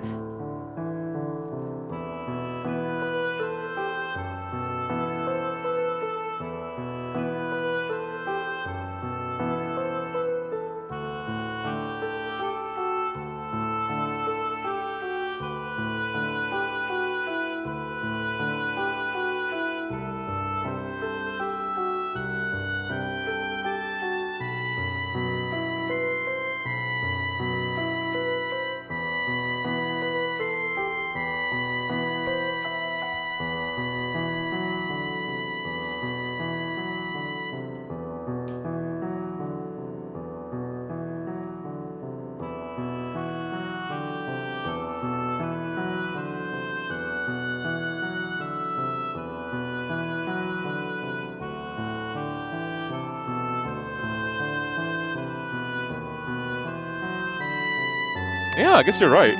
I mean, that's a very physical response, right? The moment she's opening up the door, she gets hurt. Okay. Yeah, I can't believe I didn't see that earlier. There's a lot of like really on the nose things in this story, and then there's a lot of not on the nose things. It all like compiles and becomes something strangely very elegant. But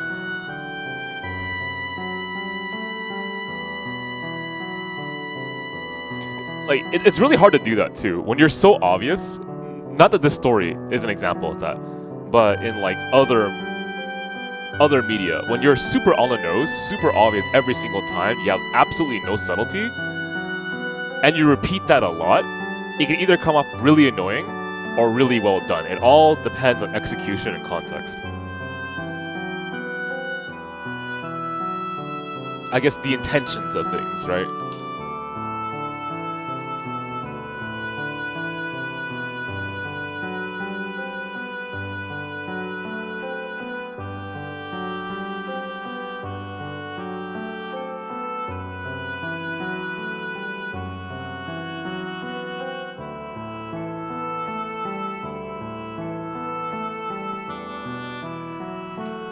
I mean, he's true, right? If we are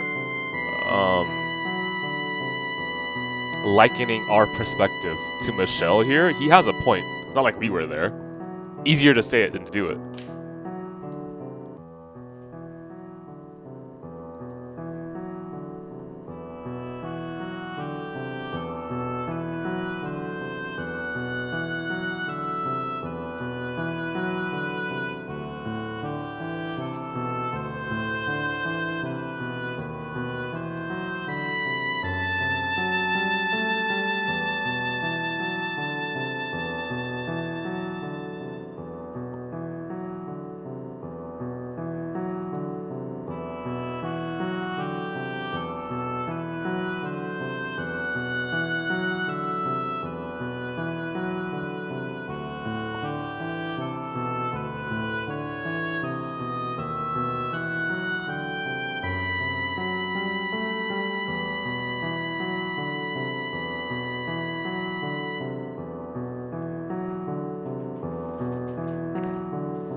Oh, progressively this makes sense. So obviously, to get to the Lord, we have to get to the bodyguard first.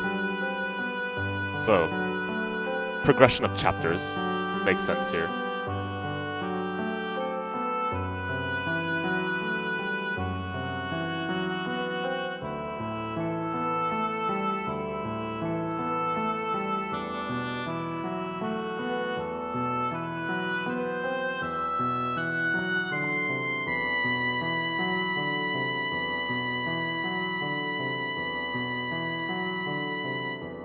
Oh, and that's why there's 3 days. On the final day, it's gonna be that close to trying to convince the Lord to help out Morgana. That's gonna be kind of scary. Logically, I think we gotta spend the next day convincing both of them, but how's that gonna happen? No way. Half a day for each? No, no way.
Very, very fitting foil for these characters. Okay. Yeah, because characters don't exist in a vacuum, right? They have to interact. And so to have, like, arcs that are meant to be, what do you call it? Compared to one another makes for better development.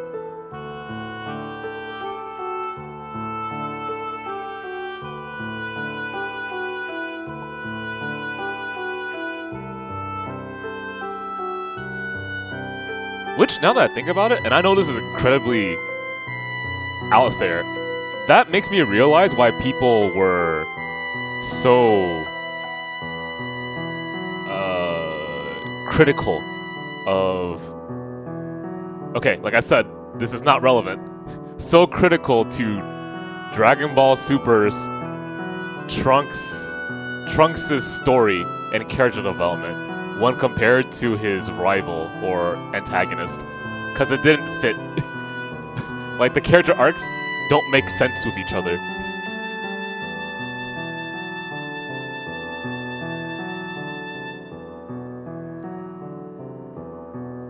Right? And because characters don't exist in a vacuum, they're supposed to interact with other people. To have foils like this allows for a layer of depth to happen as they grow into whatever person they're about to be next. That is a little out of there, but I mean, I did my little out of there moment.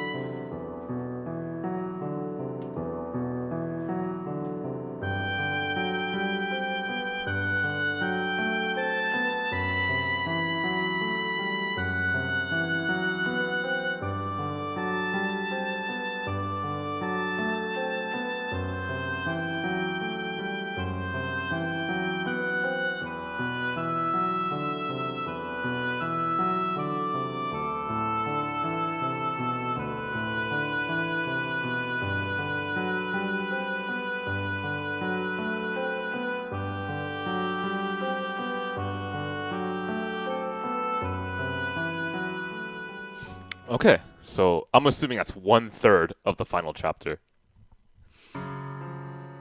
and now we have this song again. Thank you. I needed that break away from that story, because man, that was interesting but very exhausting. Oh man. Okay, it's 1:20 in the morning. I still say we keep going.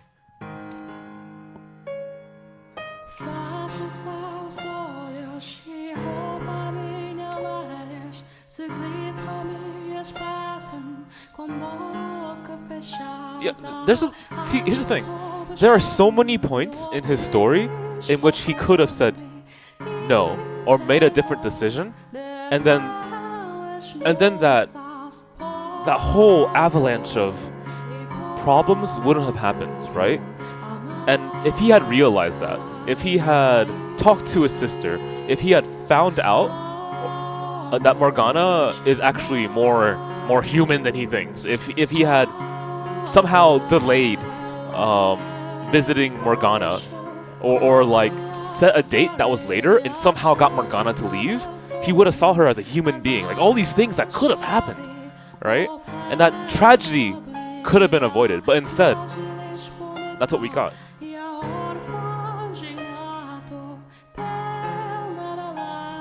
I don't think so. I've been like occasionally looking backwards just to make sure.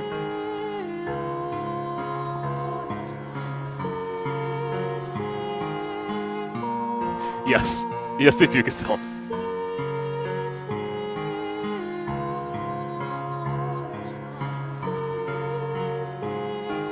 Yeah, alright, he says the same thing I just did.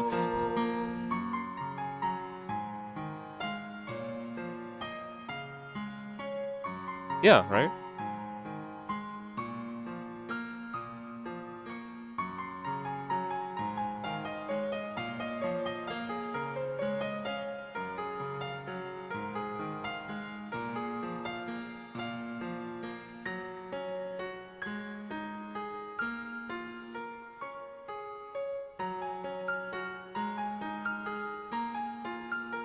Oh, wow. And then you get that connection from their story into them.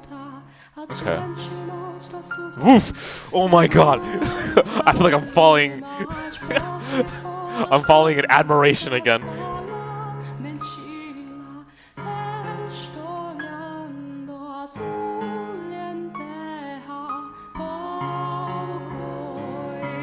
You know how, like, some people get really excited at, like, flashy combos in fighting games? I get, like, super excited and happy when I see, like, a really well-crafted story.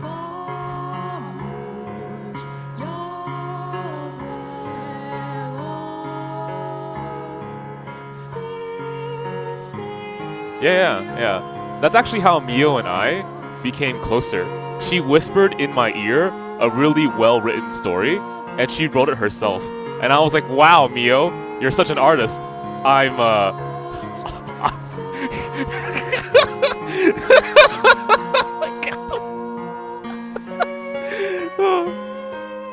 Anyway, I love you, Mio. You don't believe that? Okay, alright, I'm gonna tell you 3 possible truths, alright? Tell me which ones or one are lies. Okay, I met Mio, and on the first day I bullied her. I met Mio, and she had really good taste in music. When Mio and I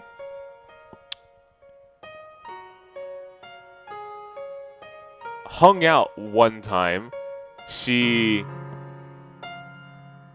stabbed me with a cat hammer. Alright, go.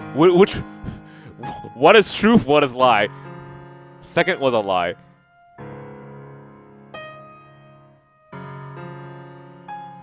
Yes and no. I think Mio's music choice is absolutely wonderful. Like, I love her music. It was a cat axe? It actually was a cat hammer. So, alright. So, two of the things I told you were truths.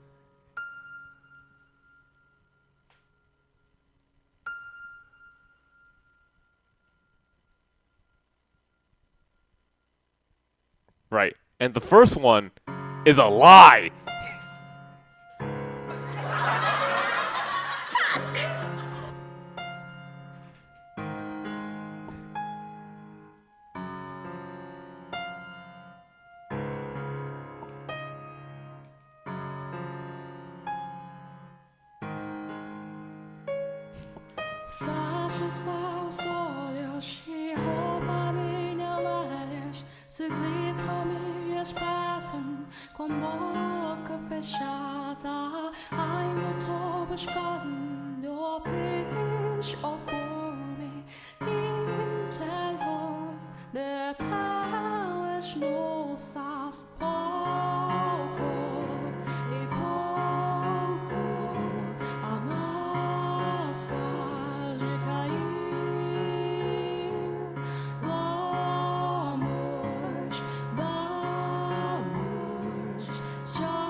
Raven, please. Actually, that's a really good point. Making Mel the main character of his own story, right, is actually pretty intriguing. So, whereas in the first chapter, he is definitely the main character of his own story, in The Truthful Tale, he is, in quotes, the main character of his own story. But he's not an active participant, right? He doesn't actually make the critical choices he needs to make. Kind of true, kind of not. He fails to make the good ones. So he still is a participant and an influencer of the story. But I would say he is very passive in the things that he needs to make. I guess that's not that important to mention. But it's one of the things that's inherent in like call to actions, right? Where like in a hero's journey, a character is resistant, usually at first, to going on the journey. But when the call to action becomes so loud that they can no longer ignore it, that is when they become officially a main character of their story. Until then, they're reactive, not proactive.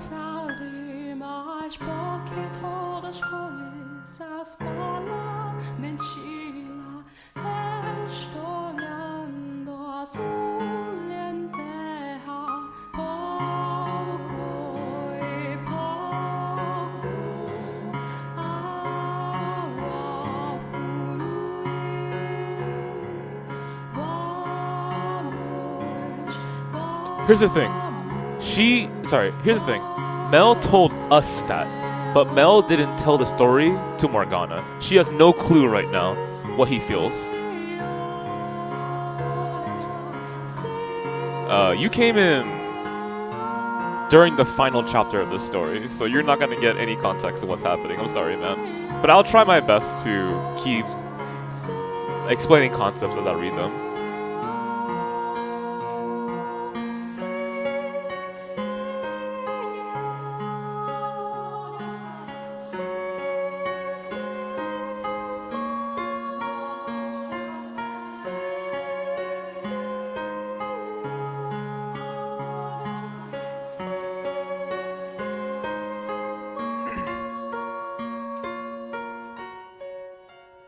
I mean, it's way more complicated than that. If you really want to know about this story, check the archives and look in the collection that I've made for the house in Fata Morgana. Although, I'm not sure if you're aware of this. I think jumping in and just saying that leaves a very bad first impression. So, are you interested or are you not?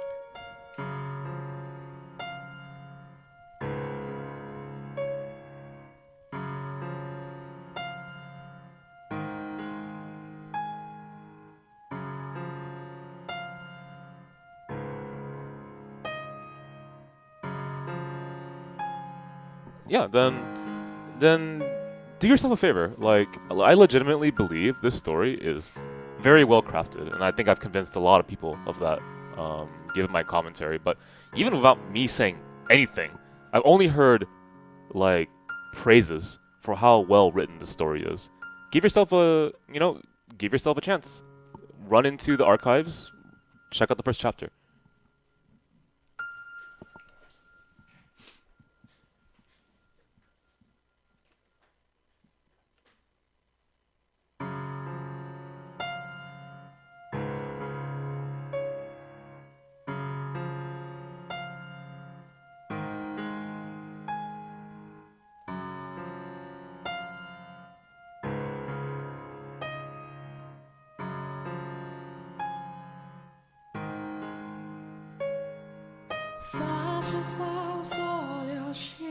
Okay.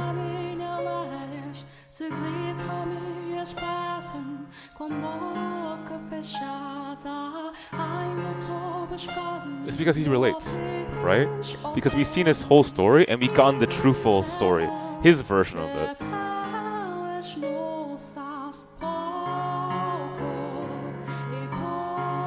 Oh, okay, he doesn't know that though.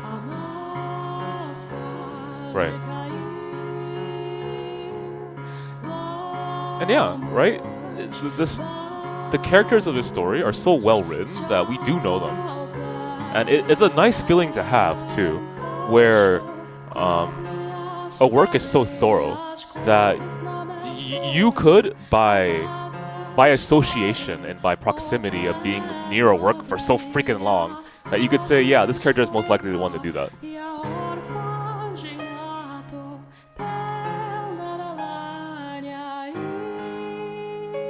That thought makes me wonder if I should ever go back to this one VN that I streamed on FinestKO, but never finished. How long did it take this team to finish this VN? Supposedly years. More than one at the very least.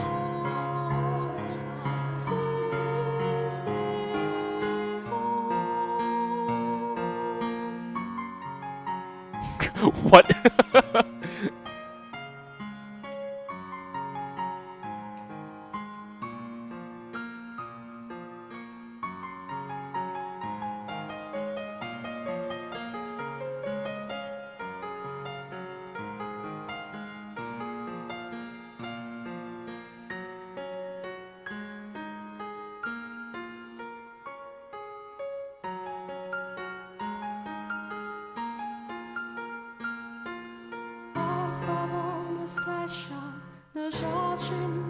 I could tell you his story, but that will take another 2 hours.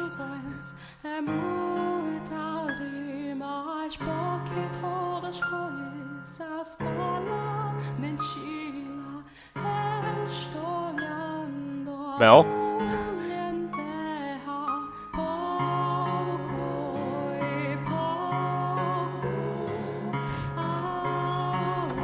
If only he knew, right? Yeah.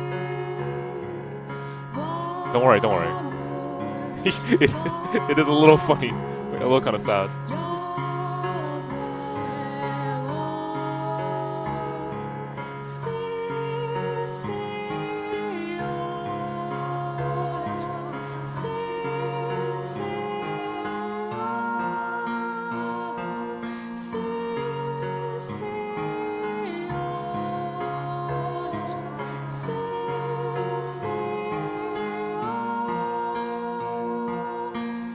Yeah, right? Very much so. I'm actually super happy about that too.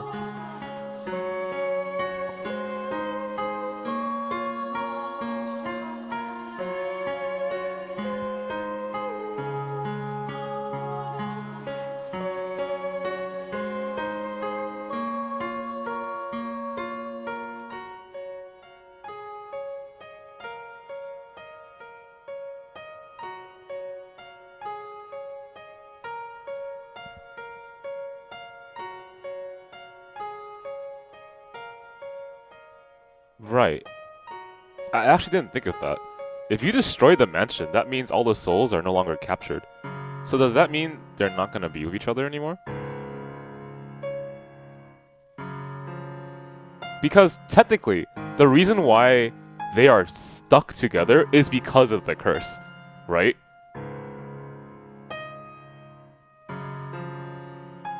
I can only just hope, right? I can only just hope that if things go the right way and the mansion's destroyed, that in the next life, because they're dead, they'll be together. I mean, maybe Morgana can influence that. Or in this case, maybe God.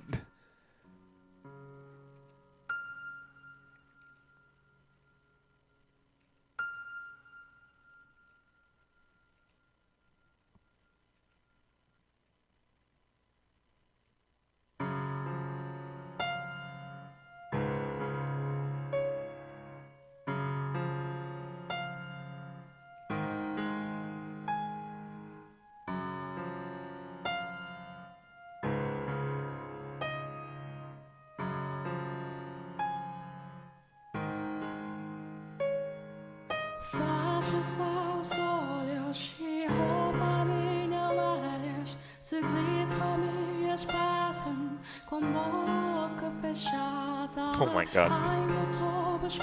Getting a little teary-eyed here.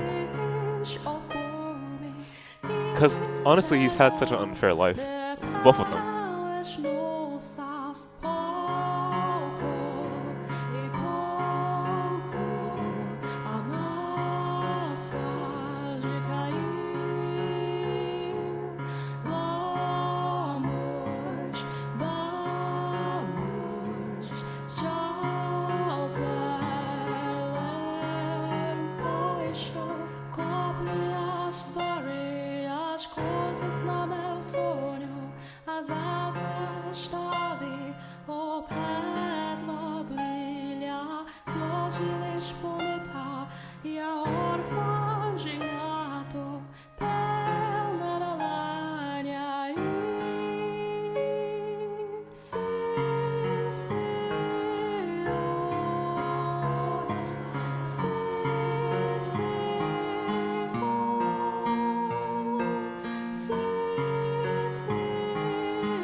Yeah, exactly. So, who's the person unaccounted for? It should be in relation to... I mean, if it's a childhood friend, I'd be fascinated by that. But I think logically it should be...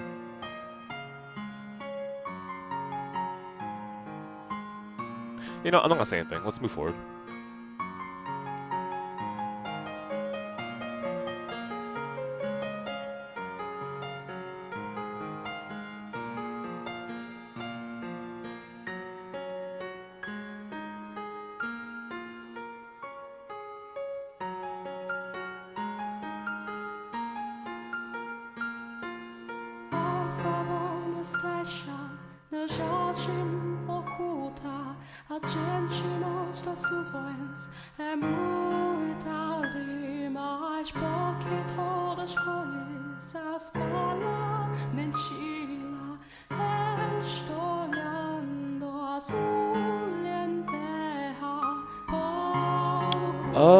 I think Scott is waiting for the physical release of the game. I think he's most likely going to be streaming more Darkest Dungeon.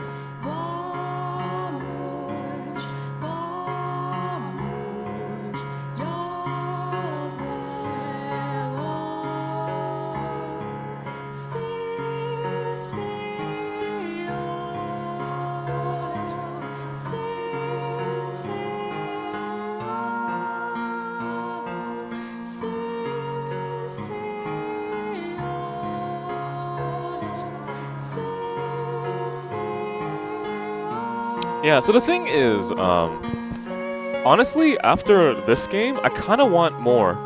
Not specifically this game, but I want more of a story-heavy kind of feel for the next game I stream. So I want to have, like, subscribers vote on my next game.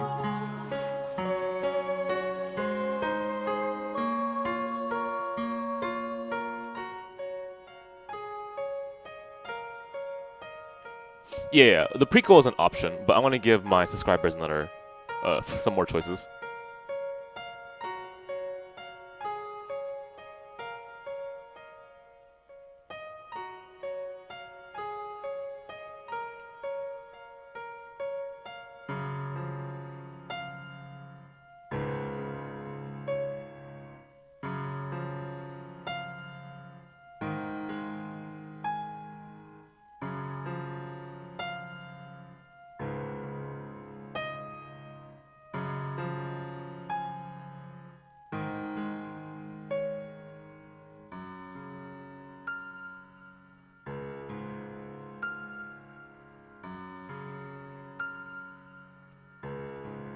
I mean, I haven't played all the visual novels in the world.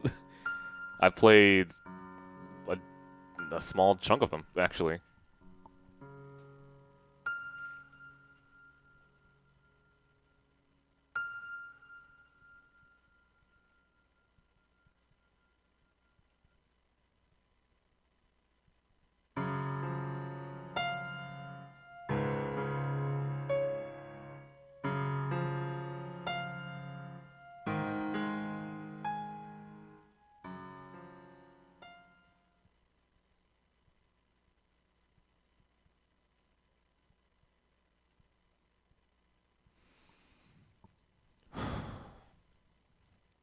Well, I mean, I do like Ryukishi's writing, and I heard Rose Gun's Days was well received. I think it takes place in a post-World War II Japan, and Japan is split up. I think. I'm almost certain that America has some involvement in Japan, which is historically correct.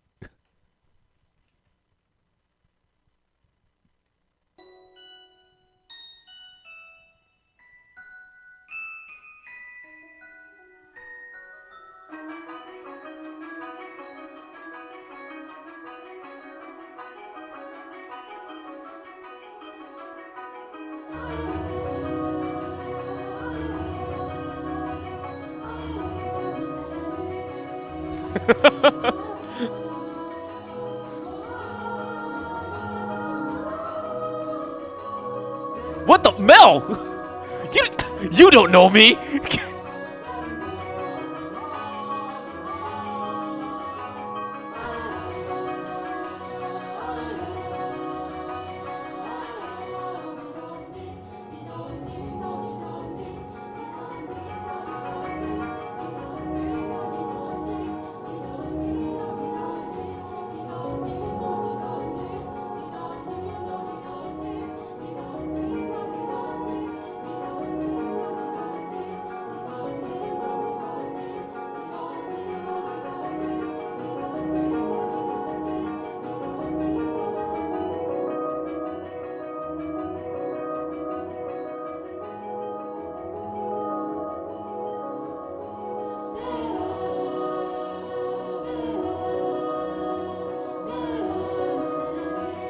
Wait, what?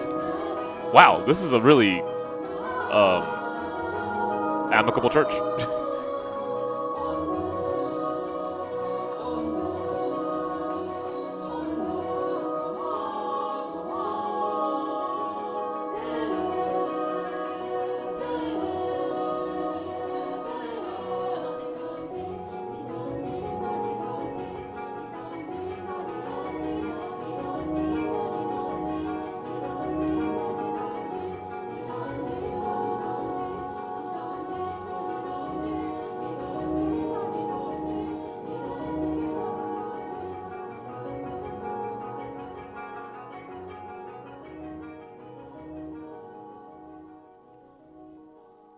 Yeah, right. You're fine doing that, man. Don't worry.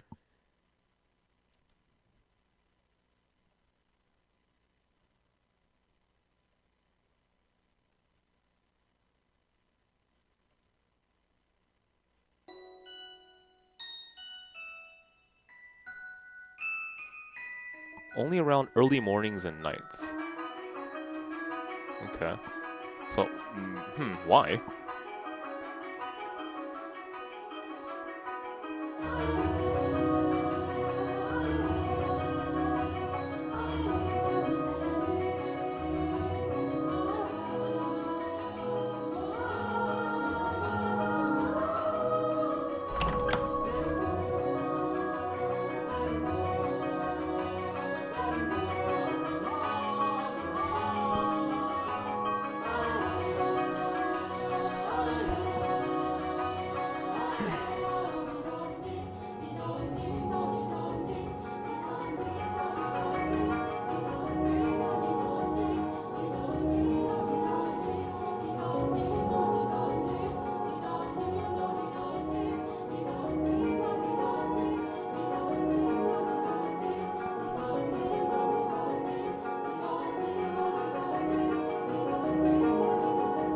Oh, wow. Oh, I mean, yeah, I guess that makes sense.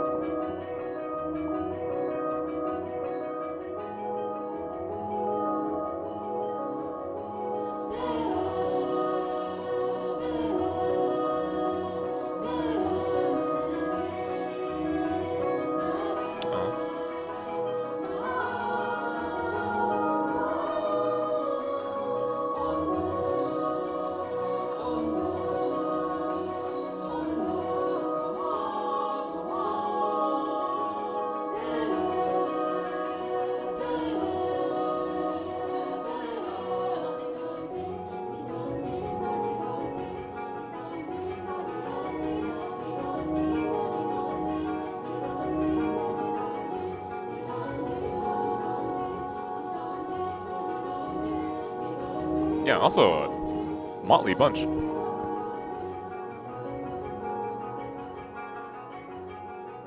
Oh, financially they can't support this.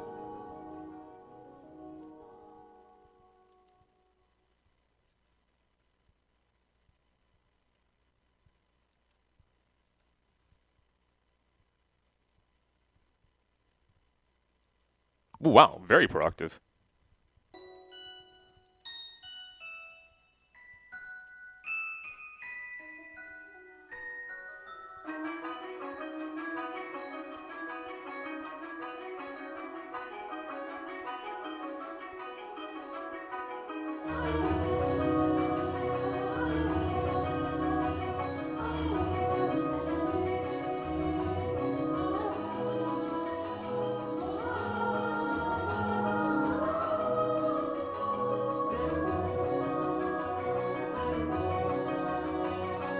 Wait, you're letting him?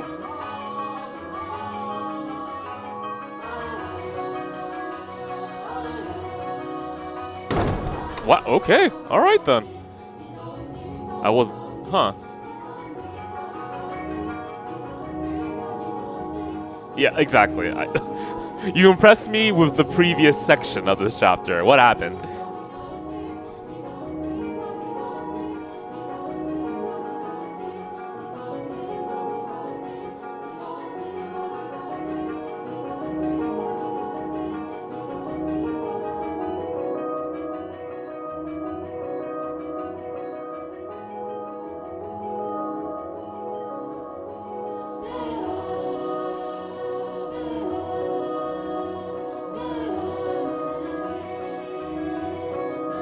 Right, yeah? It's like a totally different experience for this guy.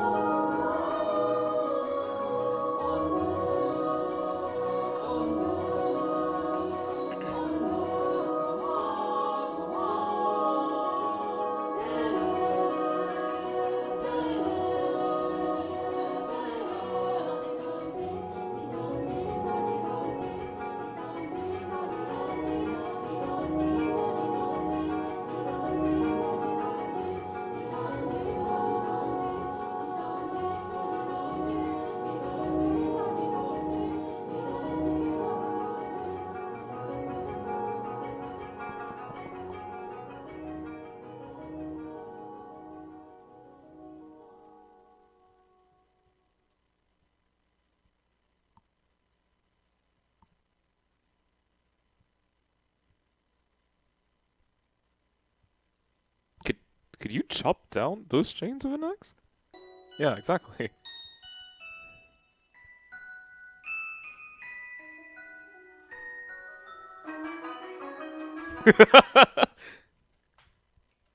Oh, that the...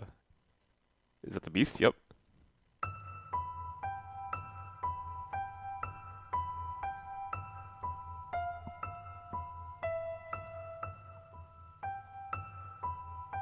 Oops, yeah.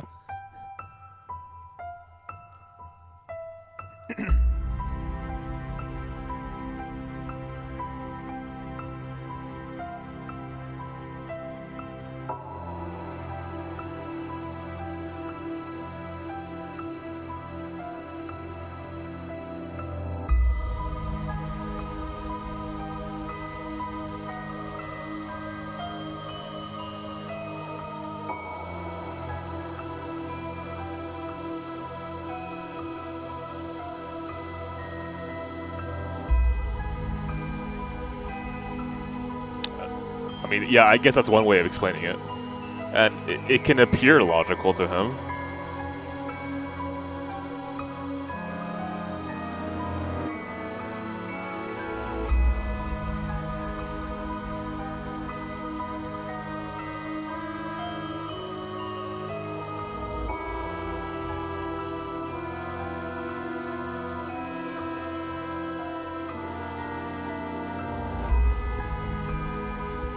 You have a sword, buddy. Yeah. Like, even if I completely bullshit you, I think if I were to put you in a crowd of people and I said, which one's the bodyguard, they'd point to you. Okay?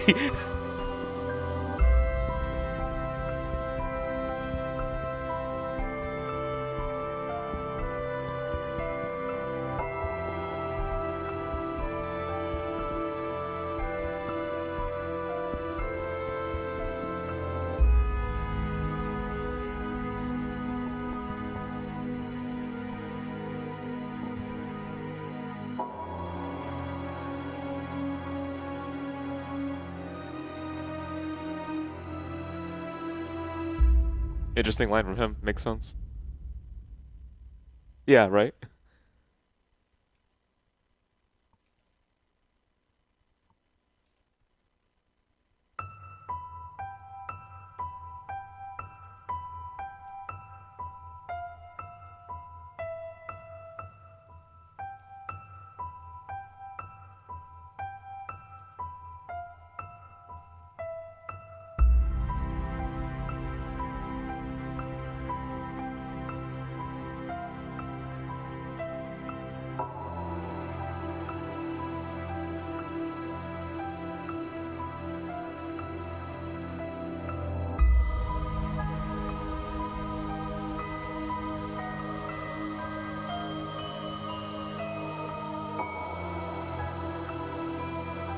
That would be because I was... Yeah!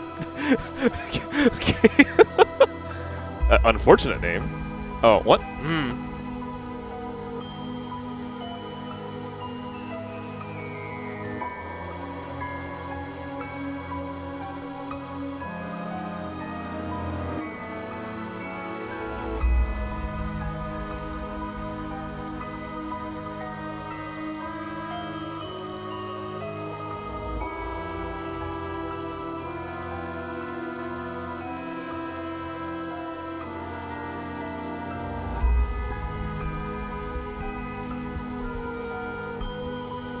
Right.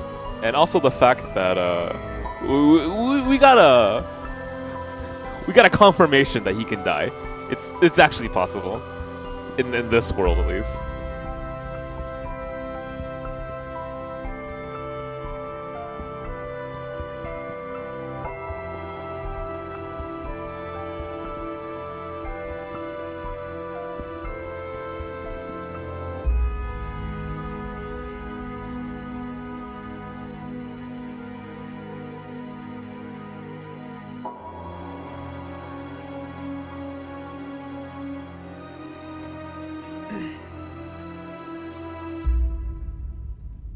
Right. I'm trying to figure out how to do this as well, but through the nun seems to make the most sense.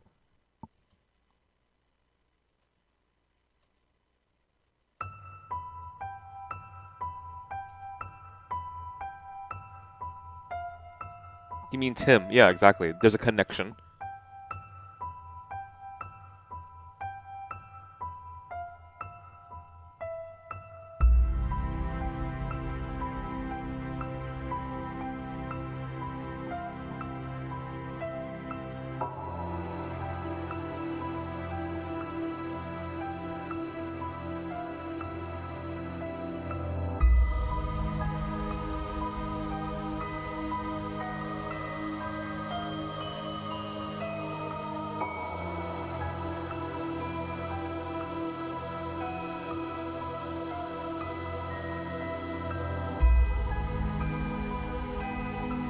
Wait, so was that a direct connection to his memory then?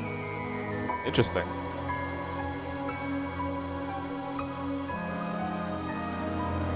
Yeah, you're right.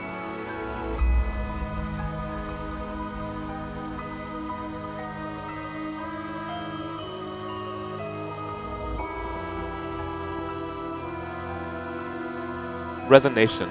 You connecting enough to the character to allow you to see that, right?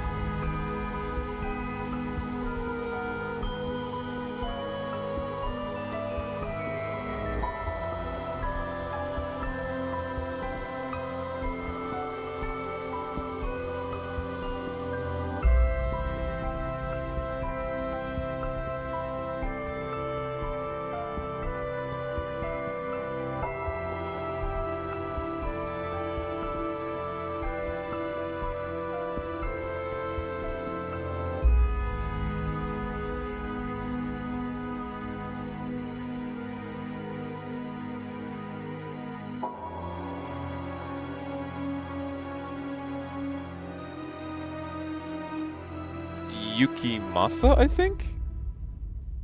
Ukulele? That... What? No, that ain't right! Eucalypt... That ain't right either! It's a freaking Japanese name!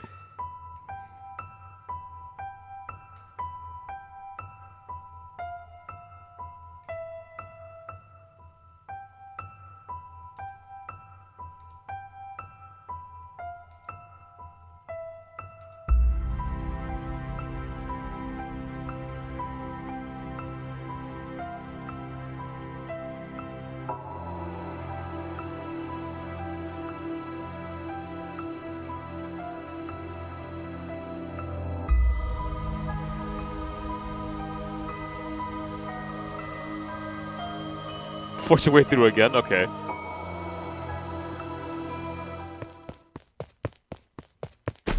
Ow! Who? Ow, what the?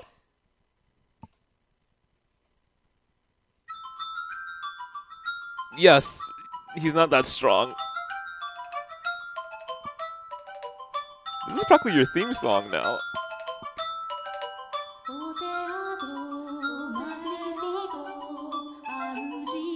Yes, no kidding, right? Man, my beloved Mio would be able to throw me up into the air 100 feet, catch me, and then also embellish me with a carriage and ride the carriage to downtown San Francisco faster than any car.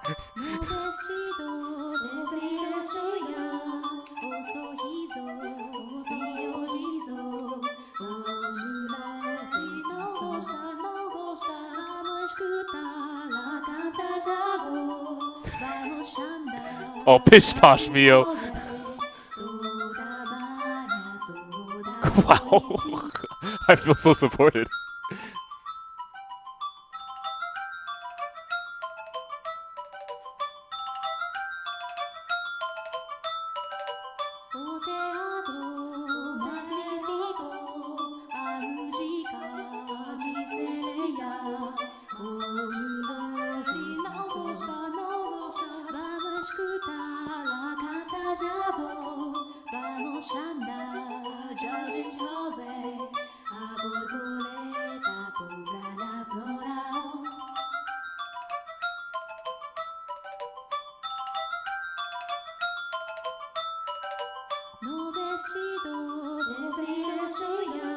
It's true.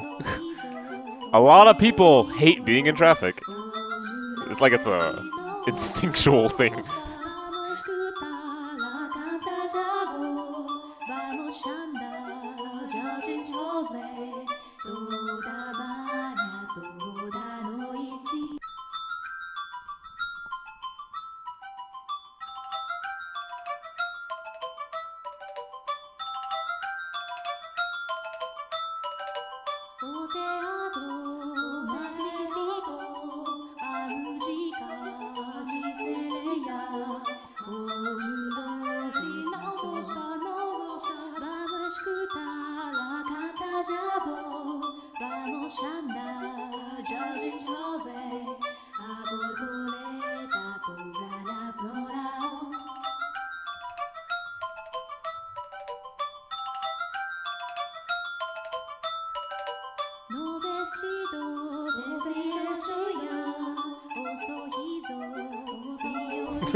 Wait. Guys, remember what we first told this kid and he didn't believe us? Bullshit! Fuck!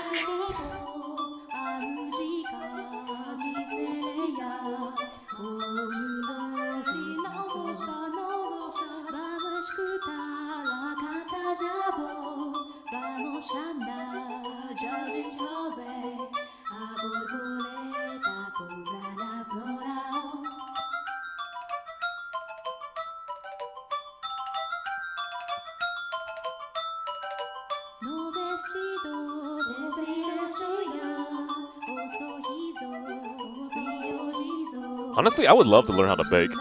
Just thinking about it now, there's some like desserts that I love that I can't eat right now, but in the future though. Like I saw this I'm hella craving flan. I haven't had that in a long time. That and like egg custard and lemon bars. Those are the three things I really love. How far am I in a diet? So I messed up for 2 months. Hang on. Excuse me. I messed up, not like for a duration of 2 months, but I messed up twice within like, in 2 different months. And it was kind of hard to bounce back into the diet, but I've been on it for about 6 months. So I lost about 5 pounds a month. Not bad.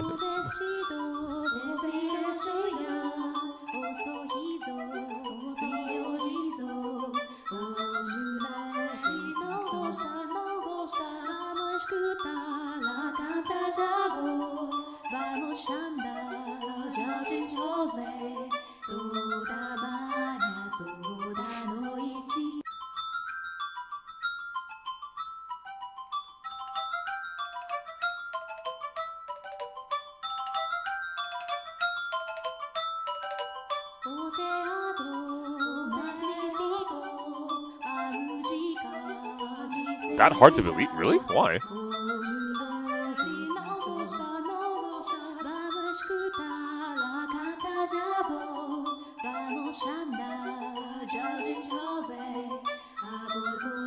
Okay, well, Mel, you're not the most observative person. I don't want to be, like, mean to you or anything, but, you know, you're young.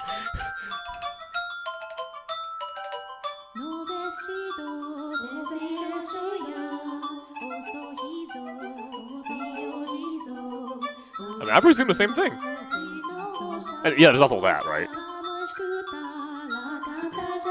I don't think that's what's happening, but... Wait, you can do this?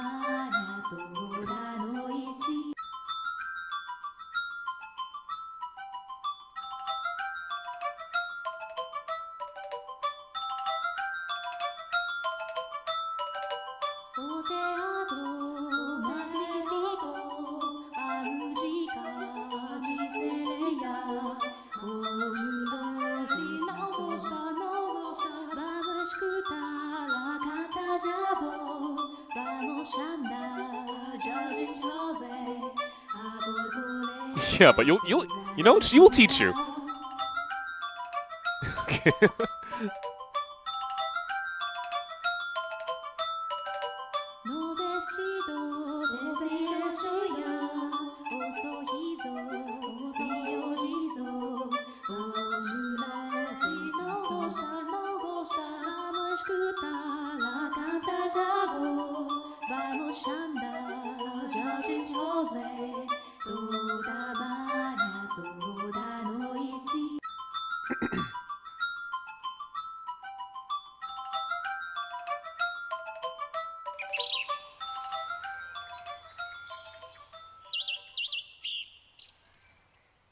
Alright, let me get some more water, and I'll be right back really fast.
Okay, I'm back. I should save, in case we get a crash or something.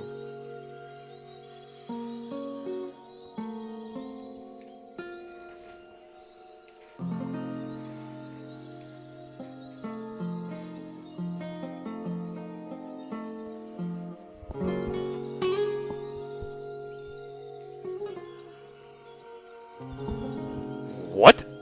No. Okay, this must have happened to you before. No. Yeah, exactly. I couldn't tell.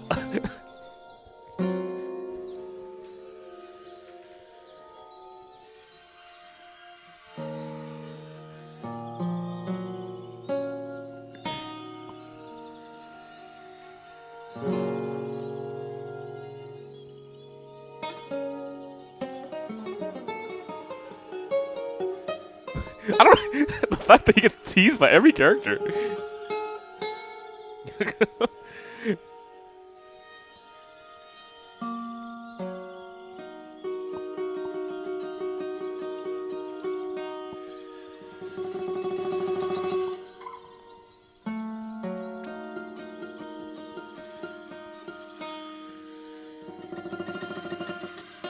You seem really excited, as if you're.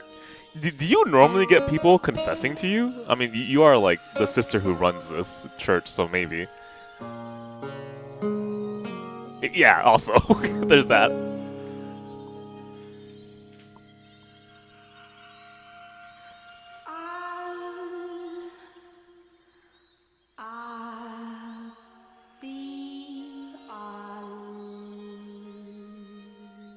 What? That doesn't sound right.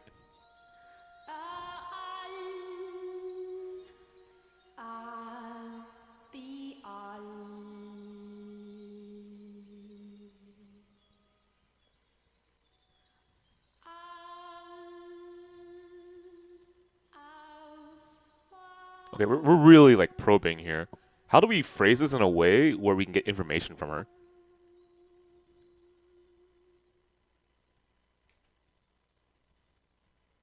Right.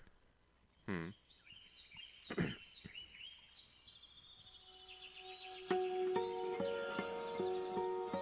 Does she not know this? What?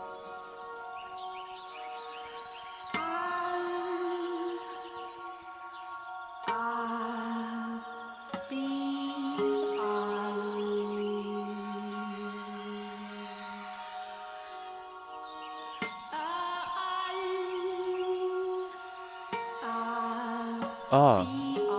Right.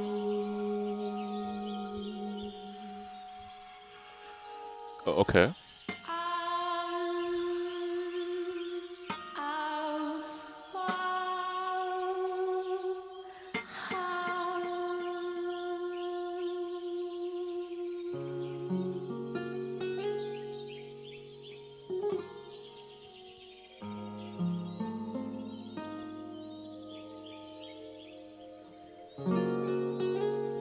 What? Mary? What the? Honestly, I really thought you were Pauline, unless you changed names in chapter 2, or... Wait, isn't Mary... Isn't Mary related to the Lord? Right? The childhood friend? Maria? Mary? Similar enough. Out of curiosity, Mary, this sounds like a really stupid question, but do you know Italian? Yeah, exactly. I thought you were Pauline. Huh. I don't... Okay, now I'm confused.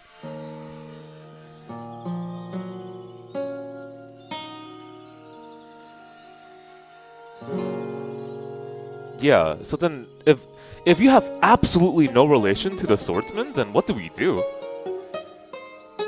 Because that was, like, my assumption. And I thought we were gonna cleanly get through this by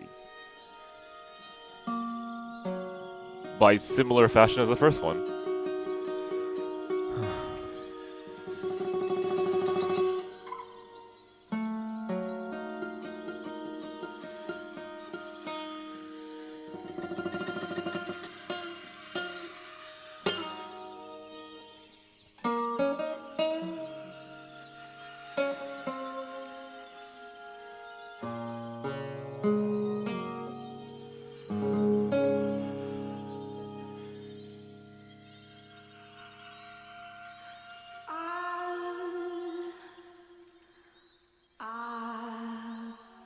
Try talking to him with Mel there.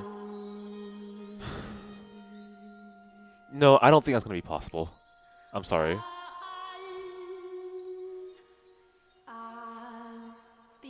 Exactly. I don't think that's how you could approach it.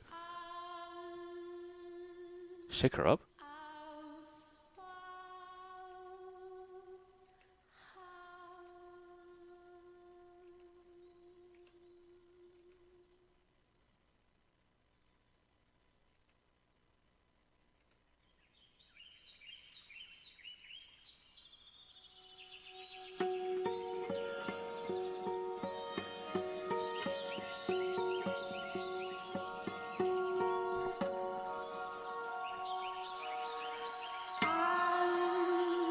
This is a gamble. Yeah, you're right. I'm just trying to judge based on her expressions, if she even knows.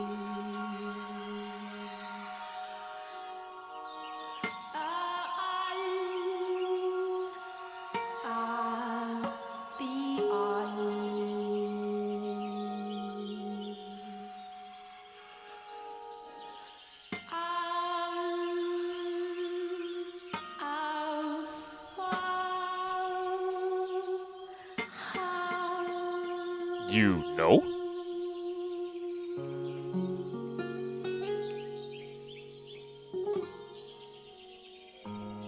Okay, I mean, that's an interesting way of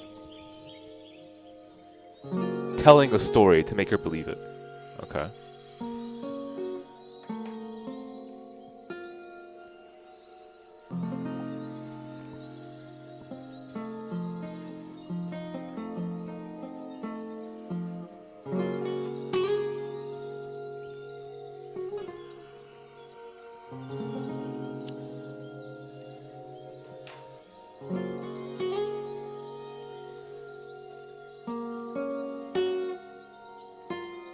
And you know this, and you seem to be rather understanding of it.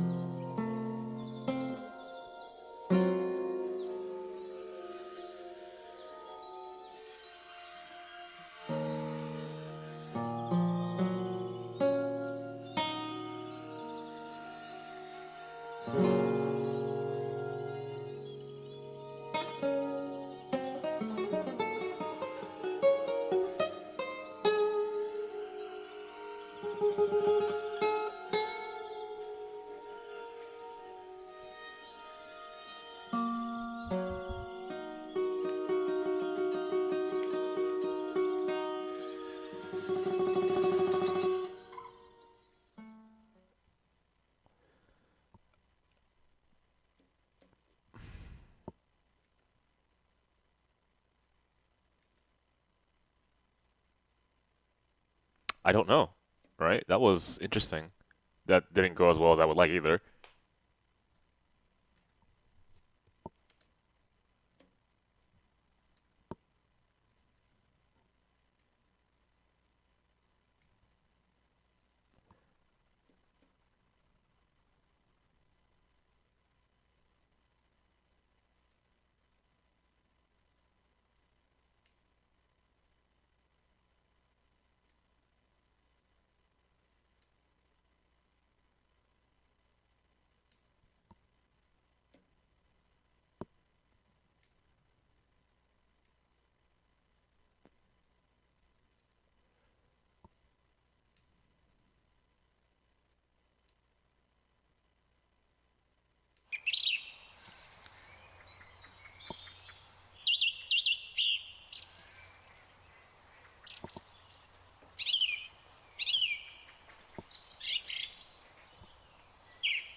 Someone's yanking at the back of my eyes? What?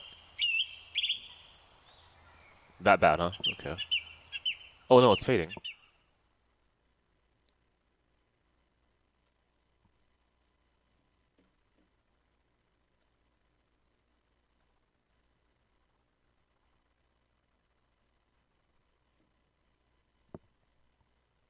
Well, this is unexpected.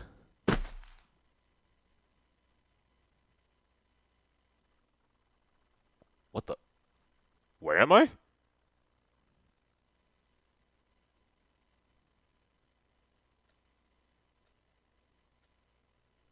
Witch's cottage? Oh hey, shit. What the what? How? Why?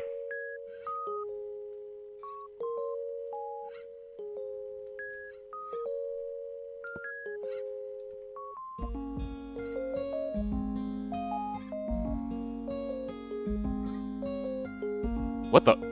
Am I speaking Japanese?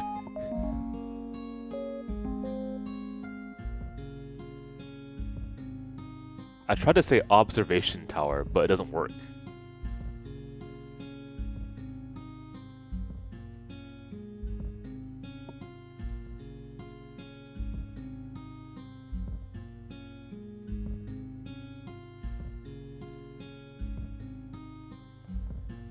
Huh.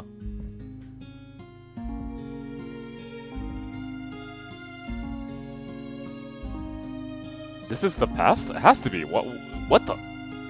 Yeah, exactly. I'm so lost. Okay.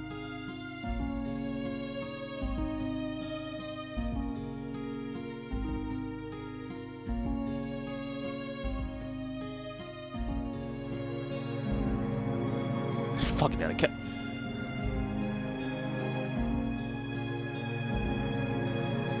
Like, reality is distorting when I'm trying to say these words. Is this even reality anymore?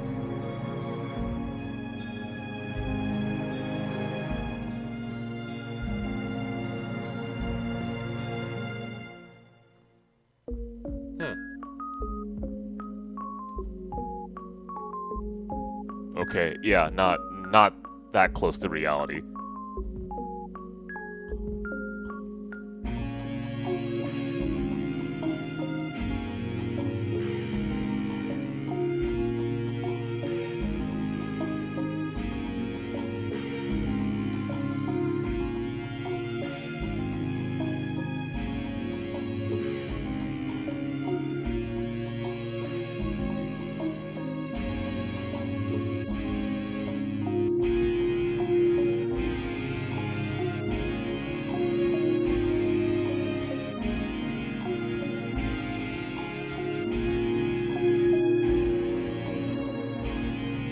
Yeah, exactly. Because sympathy was how he was first introduced to her, and he said, "I pitied you," and that was a position of him being above to pity someone who had a worse life. He specifically said that, and now empathy, same ground, same idea. Well, not same idea, same level, seeing eye to eye.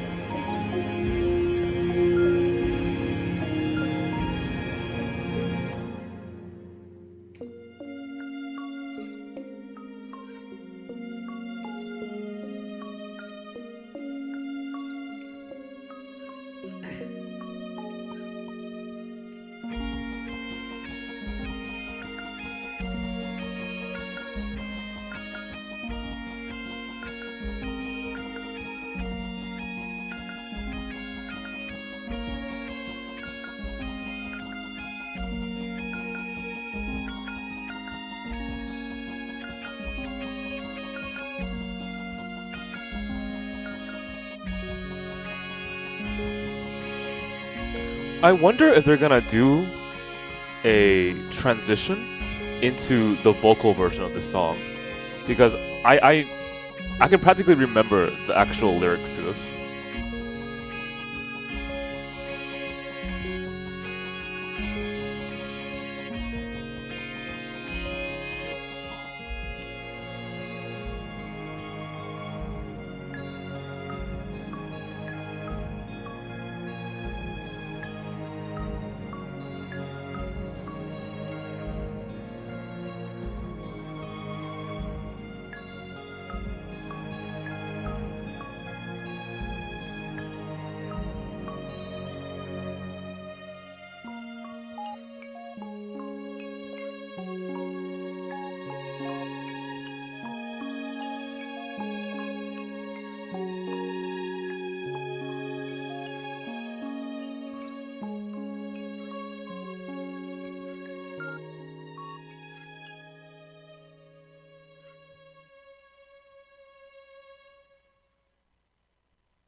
very liminal position. I want to double check that word. It begins with an L though.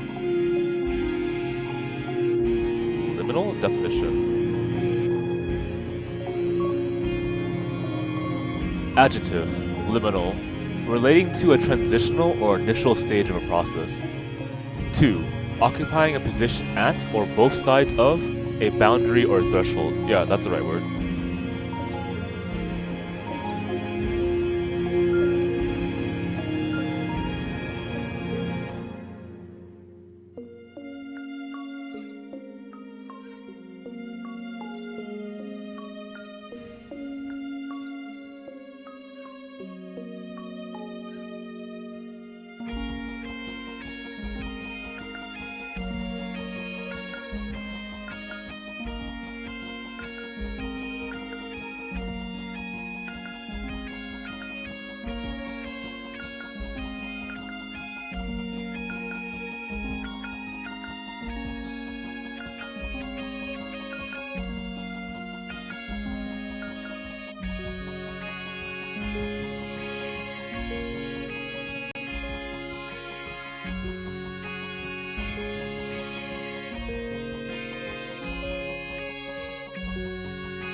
Okay, then disconnect. Bounce to the present day Morgana.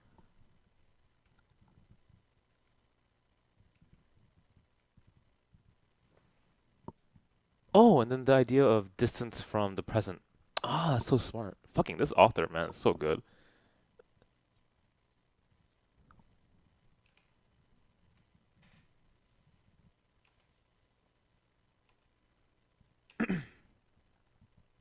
Okay, so what happened?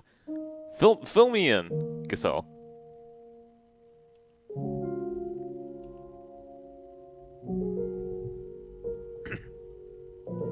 Looks like it's nighttime already. That's not good. We have one more day then?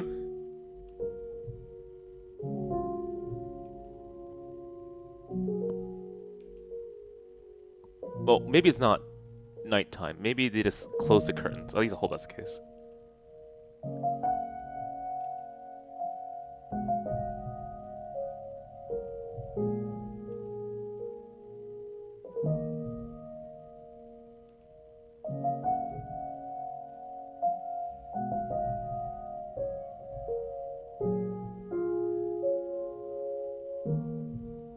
Almost supper time. Oof.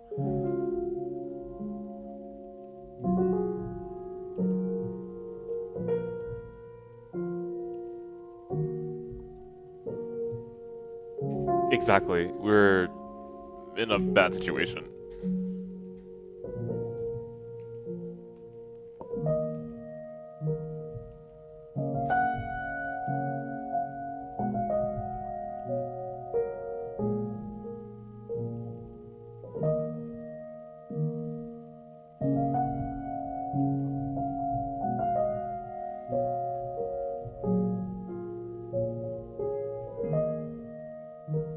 Right.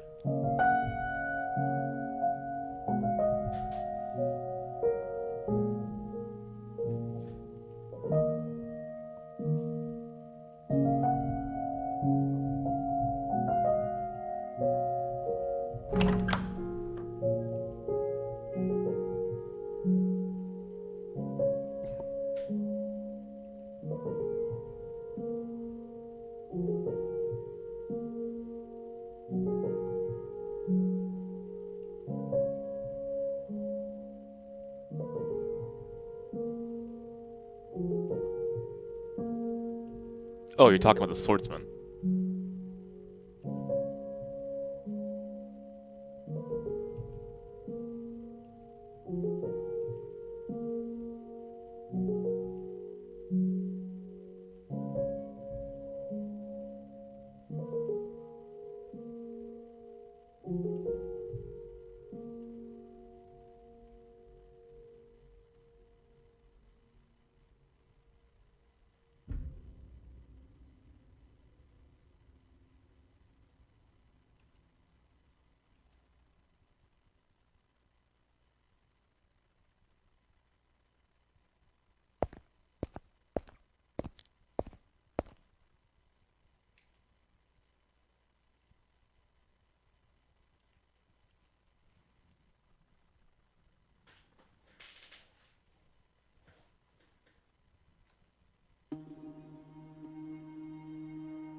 Wow, what a great supper here.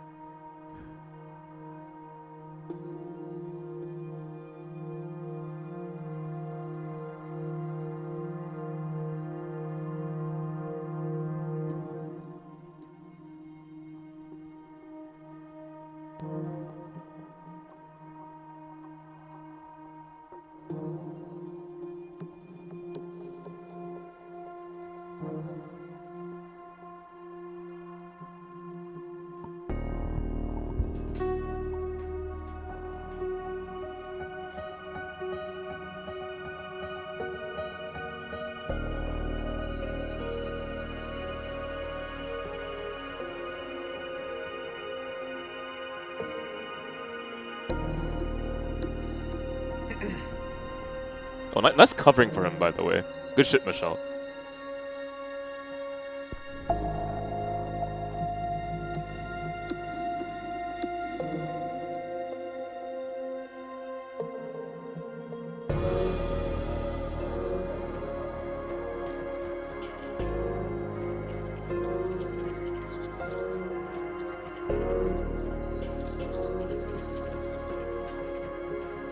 Oh, you're acting this out?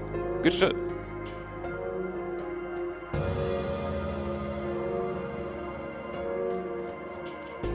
Exactly, right.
I doubt that. Yeah, exactly.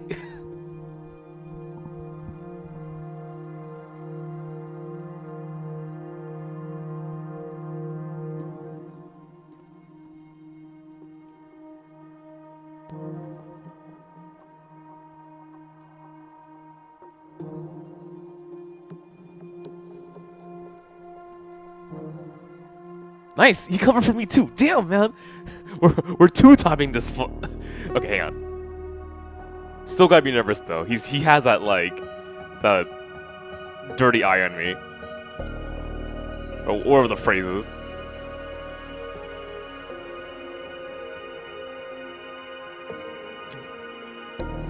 Stink eye. Yeah, there we go.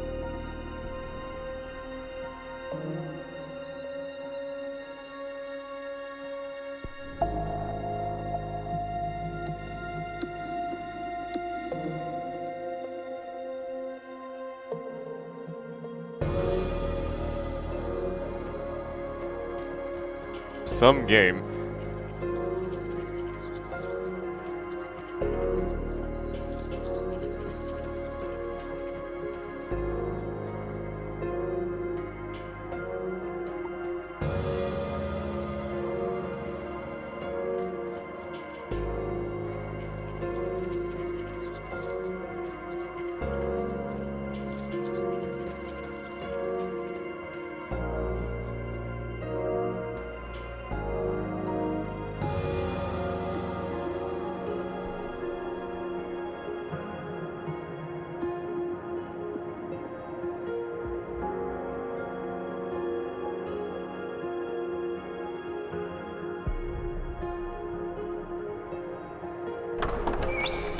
Okay, well, we found a way to thrust in a final question. Wow, that was tough.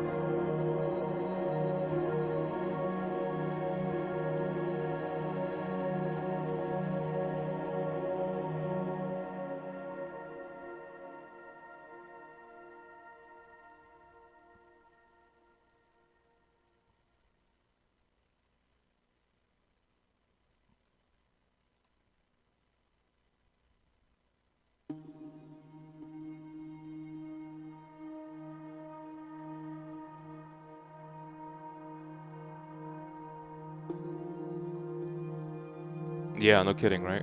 I mean, if he visited me at night, at least time-wise, we might be able to figure out his story, and then tomorrow the Lord's story. But if he visits me at night, he's probably gonna kill me.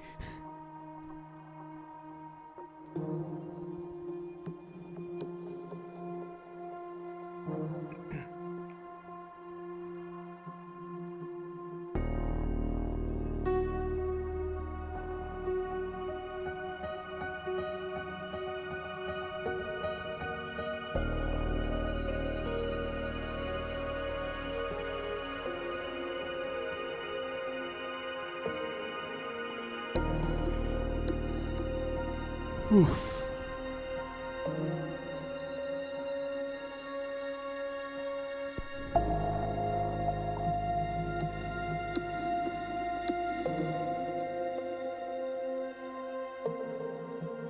I mean, that's understandable. Several assassination attempts.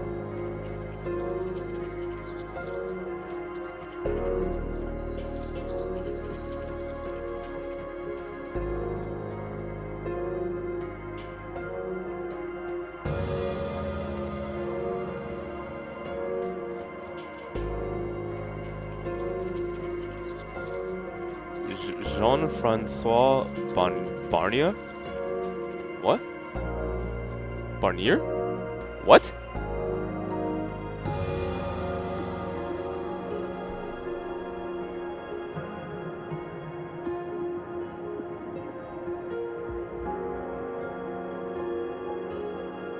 Yeah, that last name does sound familiar though.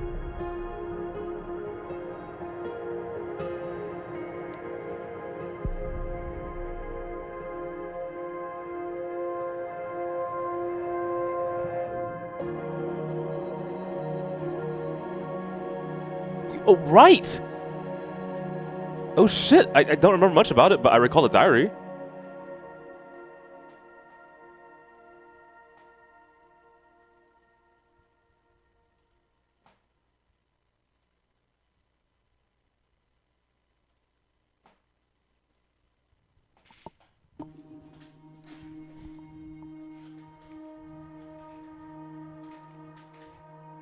Yeah, no kidding.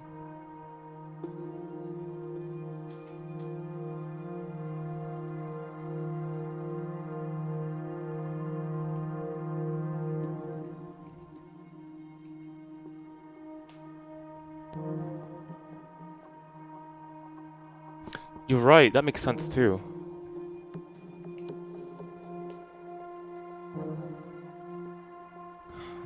Hey, Jay, how you doing? Oh, we are super deep into the story, so if you don't want to be spoiled, it's hella late. But it's not really a scary story at this point. But if you want to read the entire story, the archives are there for you, man. Hey, Kyobi, is that a raid? Thank you, man.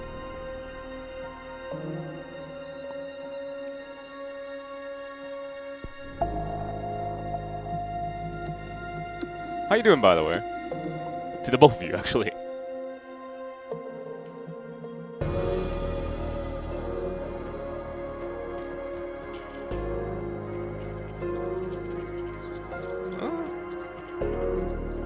Oh, okay, okay.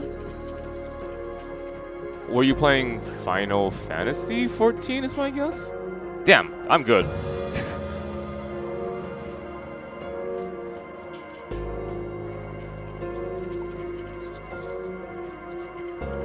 My second guess was PSO2. Fuck! What a douche.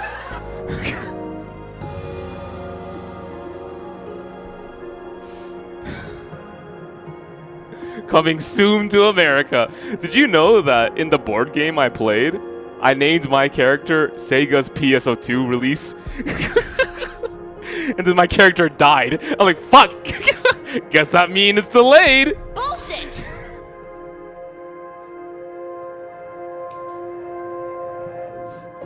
Well, thank you. I mean, I just have a bunch of funny things on the side.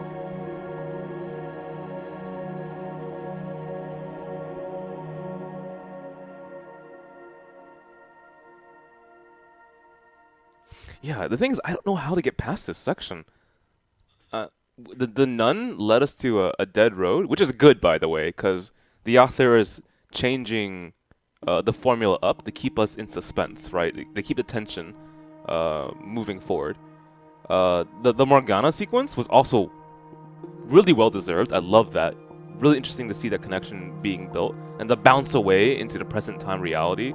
So we're losing like a connection, a stability to this world, and so time is definitely of the essence. And so that kind of problem may emerge later on. And so he writes himself more opportunities to do things.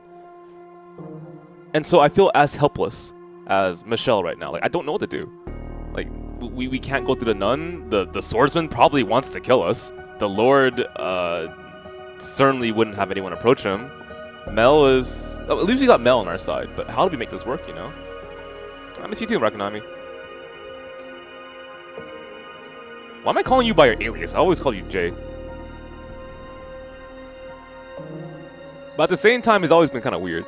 Like, I call Payne Payne. I never call him Paul. I call Talon Talon. I never call him Keenan. My roommate for years called me Koopa, never called me Sean. Right? So, just inbuilt habits, I guess.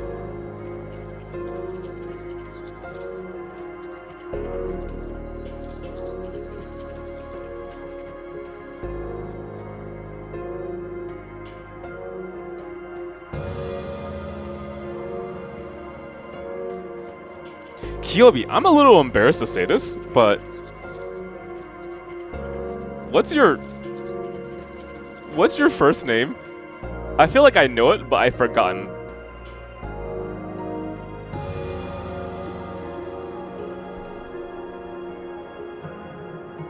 Yeah, we've known each other for how many years, and I don't know your first name. What is it?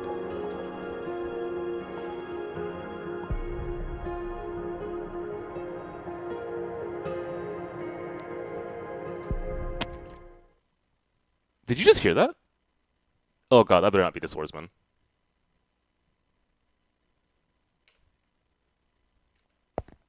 No, please, don't open that door. Window. Hi!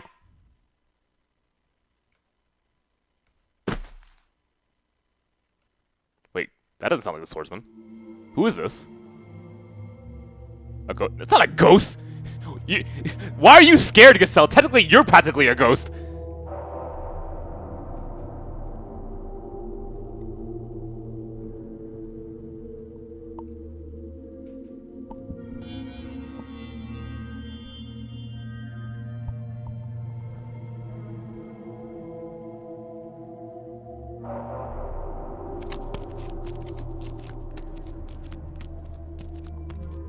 Who would try to enter this room at night, other than a swordsman?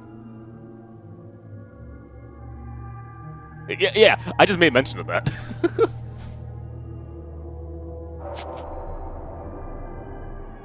Oh shit!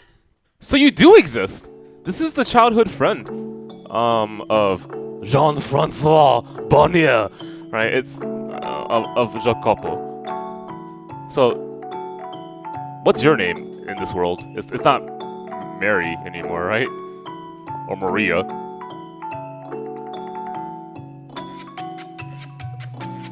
Wait, hang on! Hang on, this is my only lead.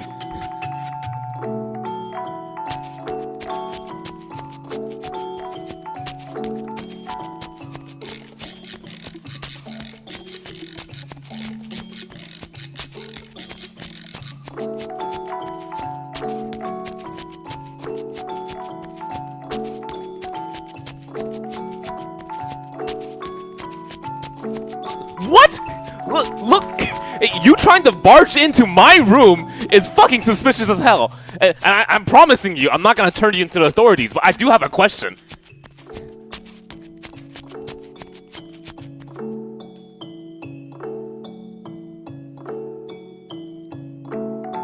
Oh, get the fuck! Oh my god!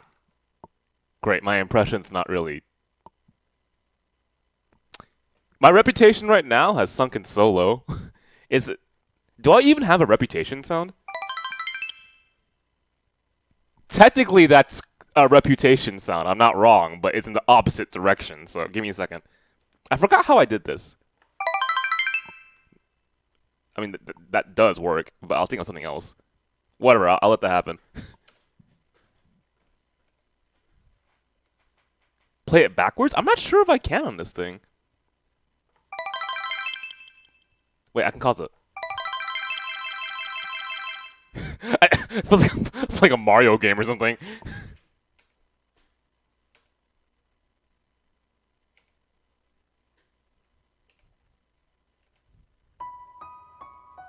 Wait, stop. Your name's Maria, and your name is Mary? Right? Are you related? And if so, I don't recall this. Did Maria have a sister in the 3rd chapter? Because I don't remember that.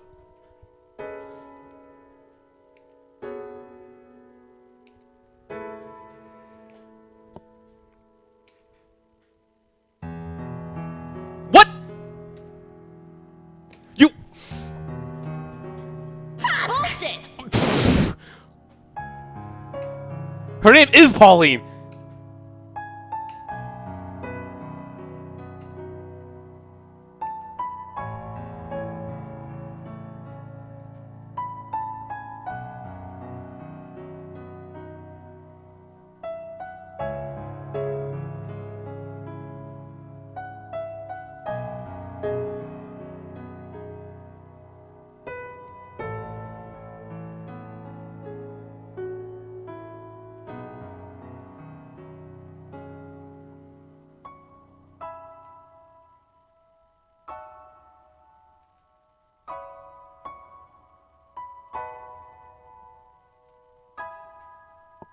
Yeah, I think I want to step in here, but how do I even handle this? And I absolutely need to understand, like, both their stories.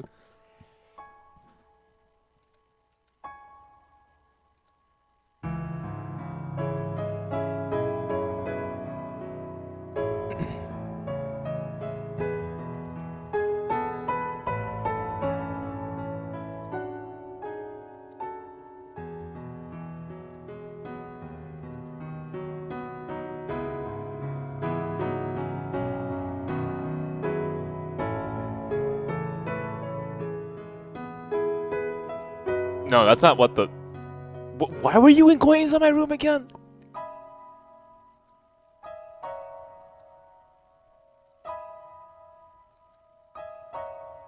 Yeah, exactly.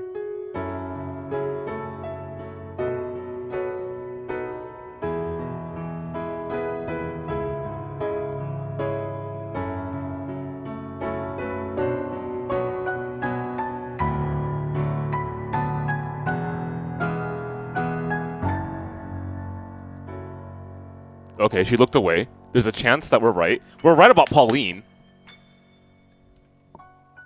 Sort of. Maybe she doesn't have a connection to the swordsman, but I don't think so anymore. Well, yeah, there's like very specific types of reasons of why you don't want to mention any connection. I get that. So instead of having, I don't know, social status. Actually, technically, this is social status, religious status, social status, right?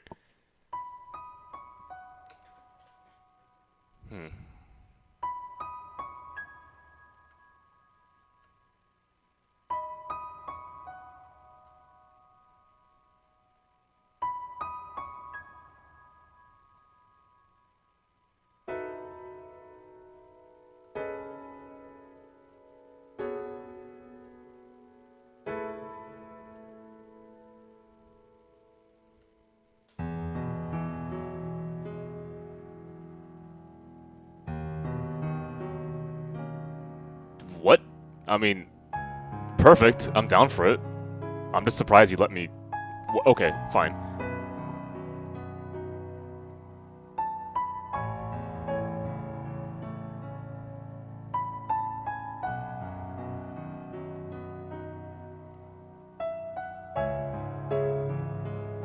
Wait, why do you... Exactly! First, you were running away from me, calling me a pervert, and now you trust me? The air I give off? What? Oh.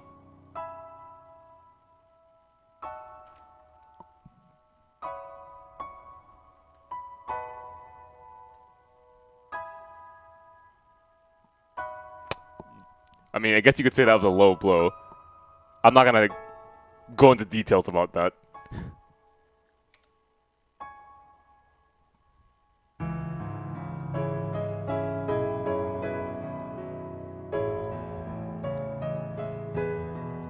What did you just remember? She called you a creep?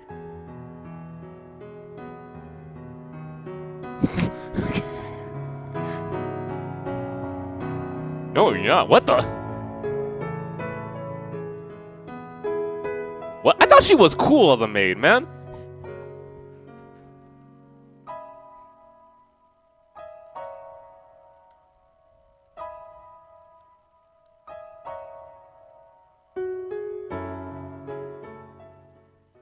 Did you just compliment? Whatever. Alright, see you, Jay. Take it easy, man.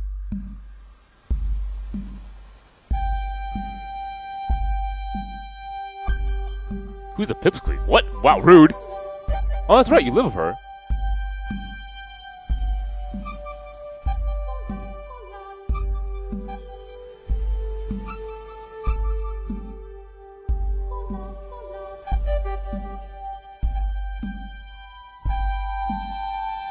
Okay.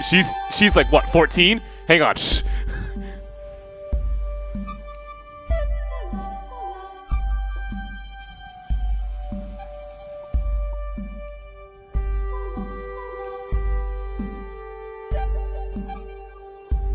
That's not. Please.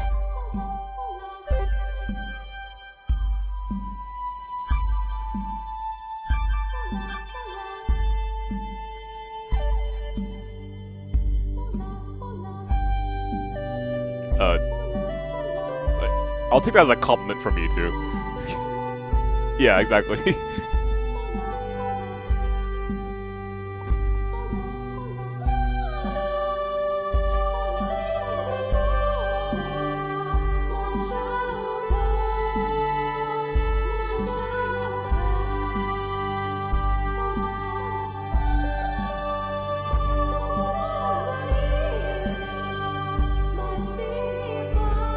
There's actually 4. Yeah. You're surrounded in all corners.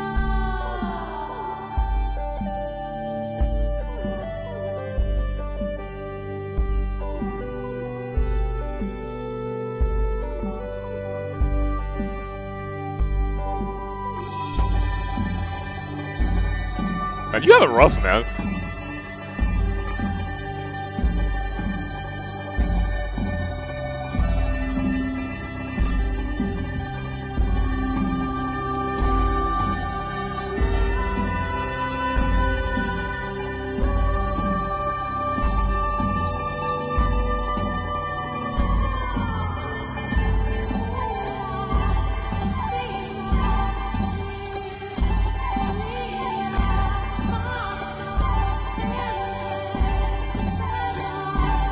Okay.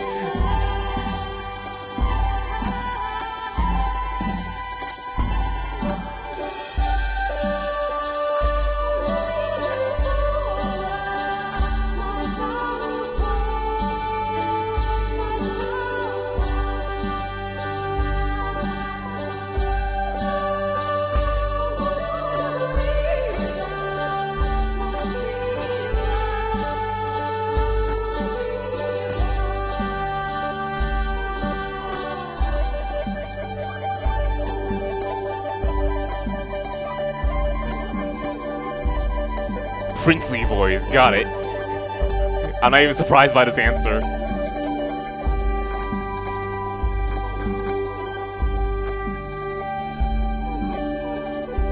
Okay, Maria.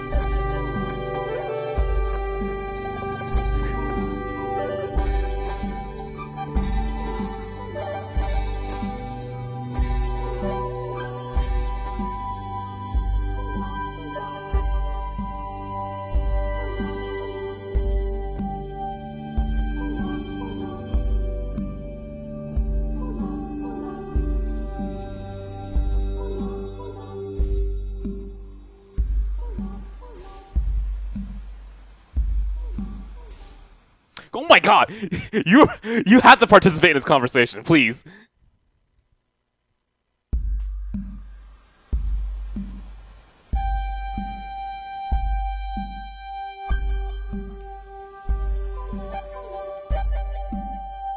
They're talking about me.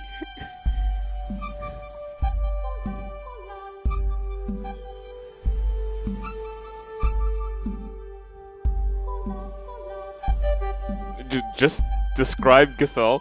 Giselle, sorry.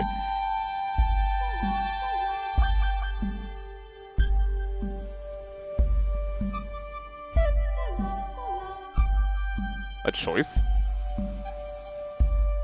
What the? That's awkward.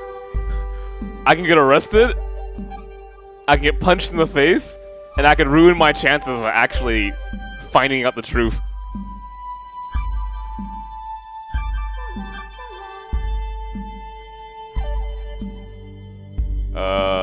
Can I say none?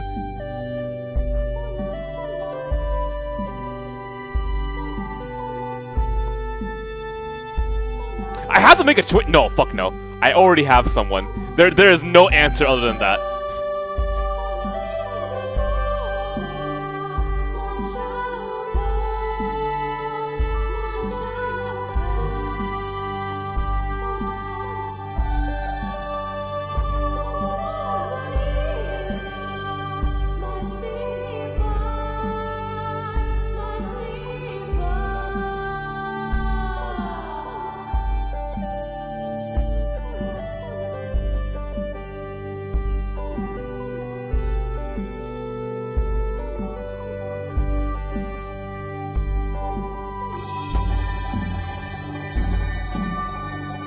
Maria, no.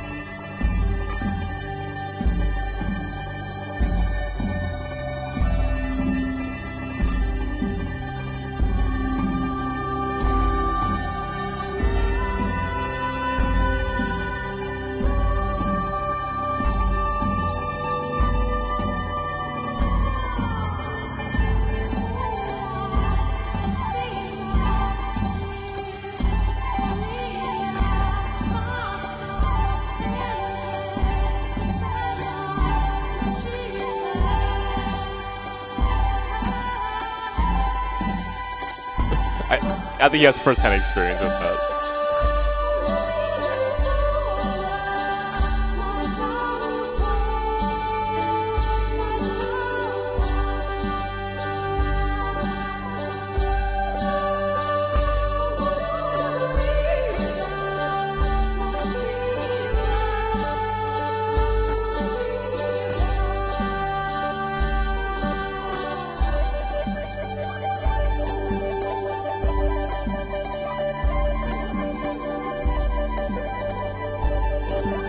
Very fitting of her character. So I think we can make the read that Maria is Maria, but more so than that, the past connection is still here.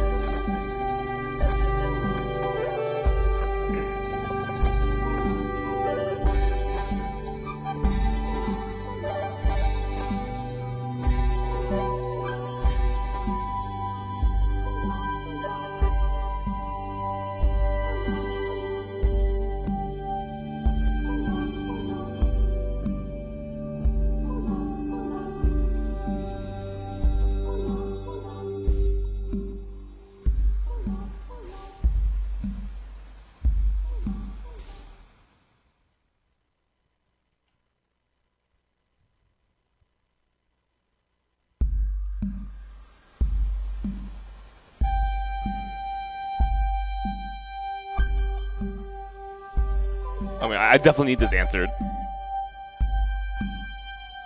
Man, you keep avoiding the freaking question.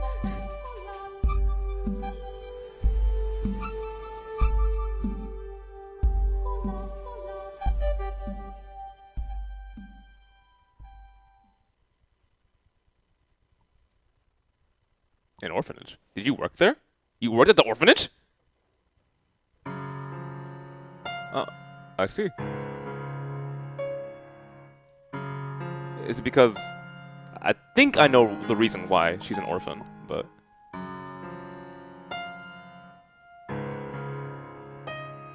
right.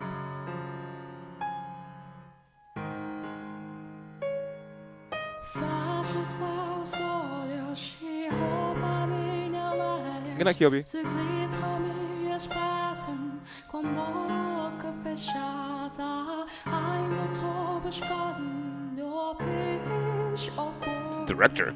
Interior de peles nossas, pouco e pouco a massa de cair.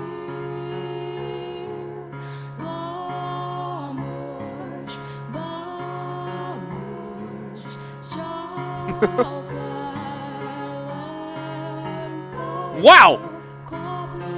That will make anyone angry.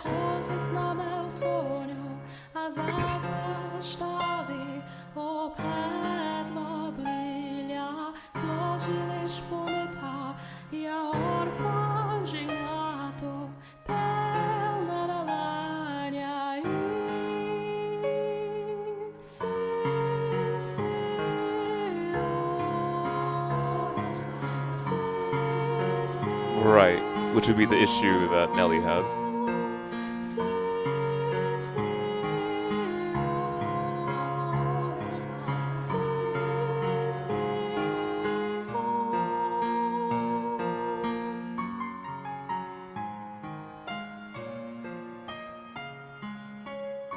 Wow! Smooth. 10, huh?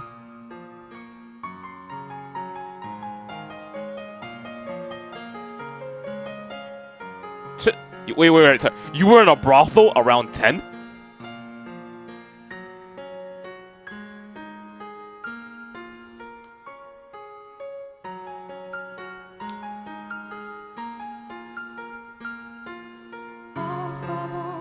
Oh, shit. She was there when Morgana got killed. Well, not got killed. Morgana got taken away, and a bunch of people died.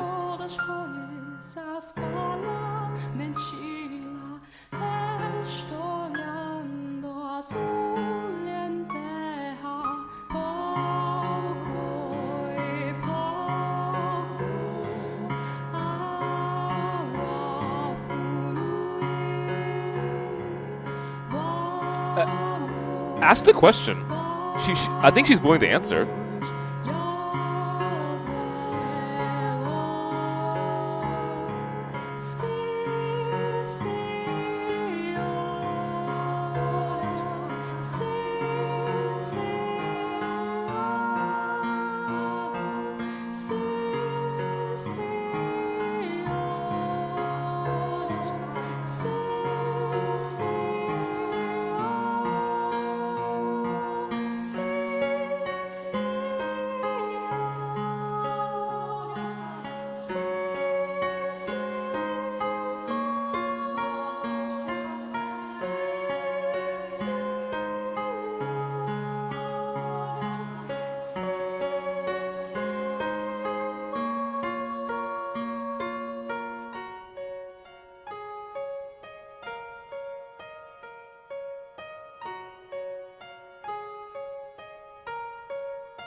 Of course no one's gonna believe her. Or me, for that matter. It's so hard to convince them.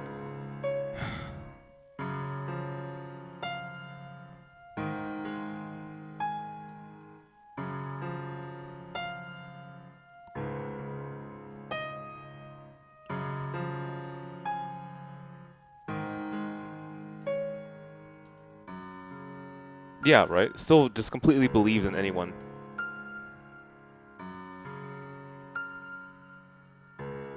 Well, not us. In the person that you've already believed in. Yeah, this is a lot of progress. We needed this too.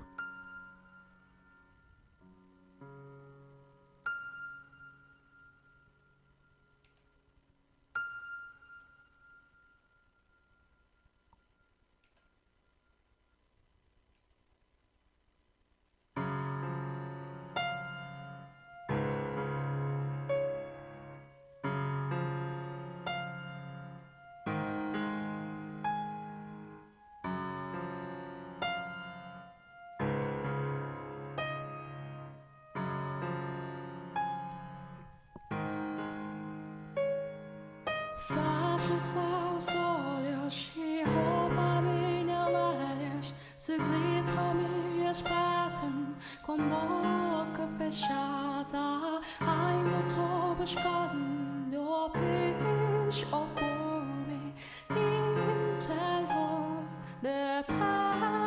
you have so much. What are you talking about? People come from all around just to get your medicine. And not just that, you are one of the key pieces in this story.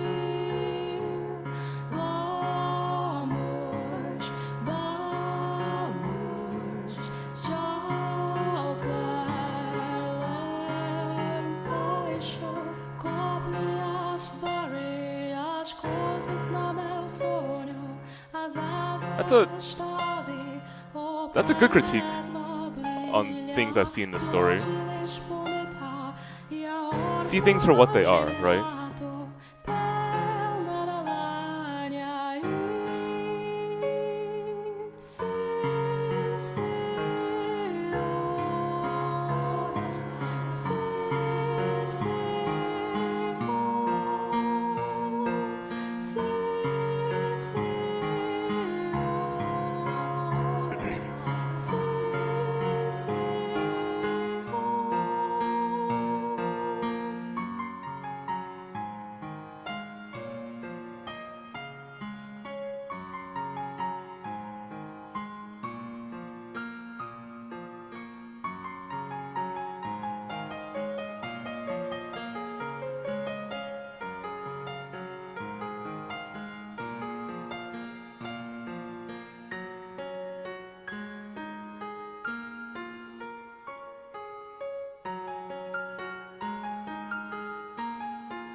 How do I convince her?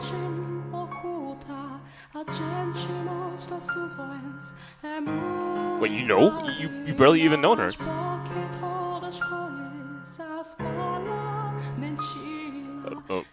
Okay. Okay, that's right. She's super invested, right? Because she knows Morgana. So I have another ally. And a really crafty one at that, too. She's smart.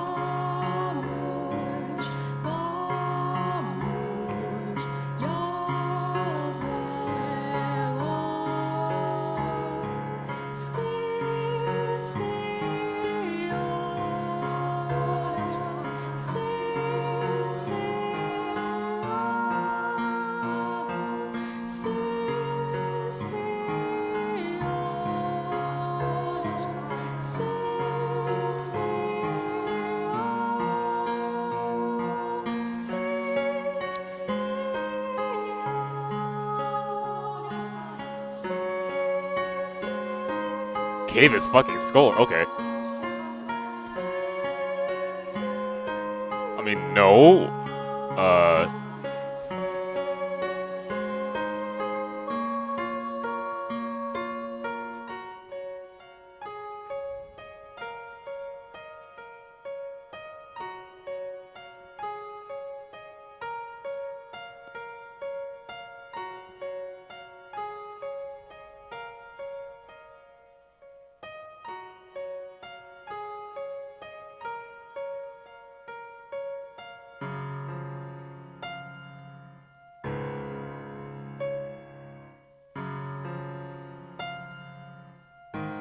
You're right! Shit, I forgot about that too, man. So many details.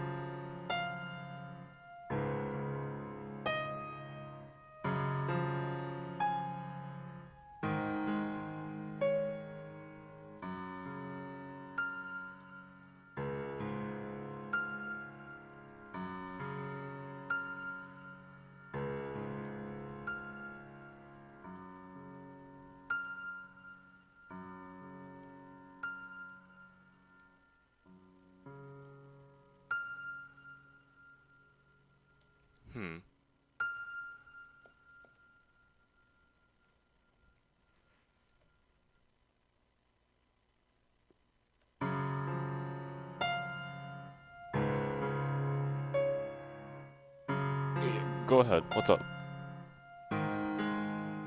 Doesn't make us... What? Really? What do you mean?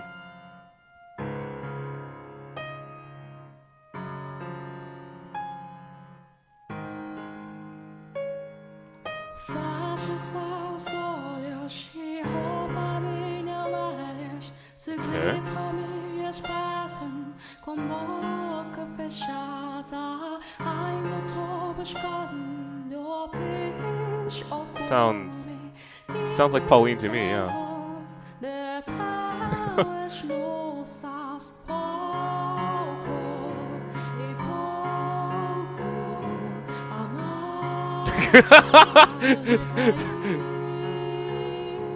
At 10 years old, what the fuck?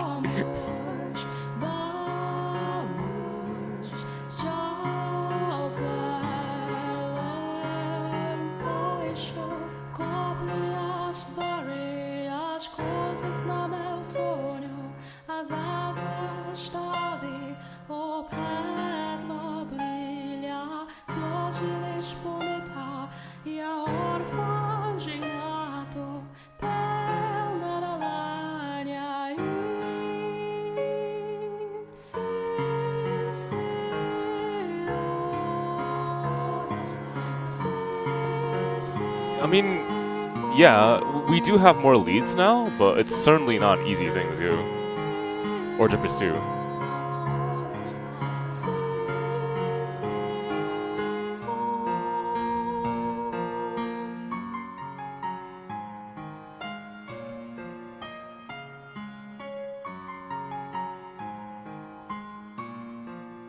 Oof.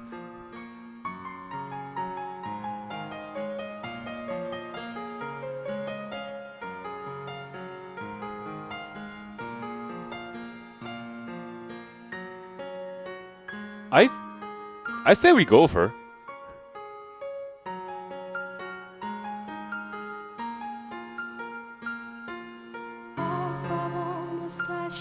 Right? It's accompanying her, right?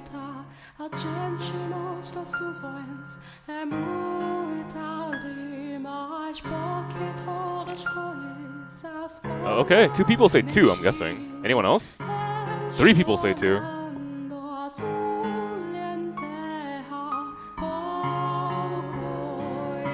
4. 5, actually. Alright.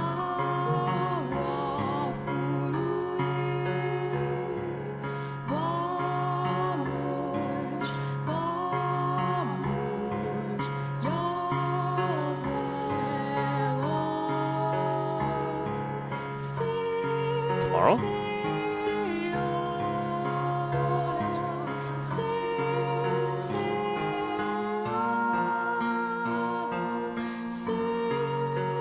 Okay then. As long as she doesn't kill the Lord, that'll be kind of awkward.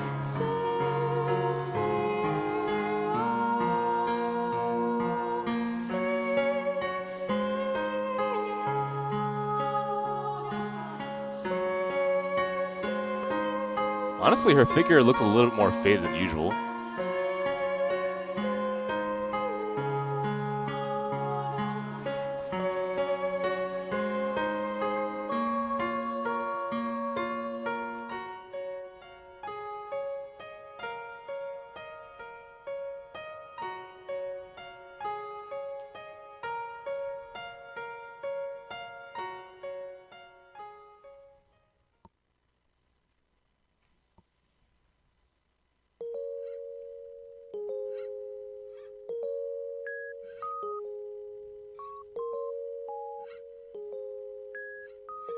What? No!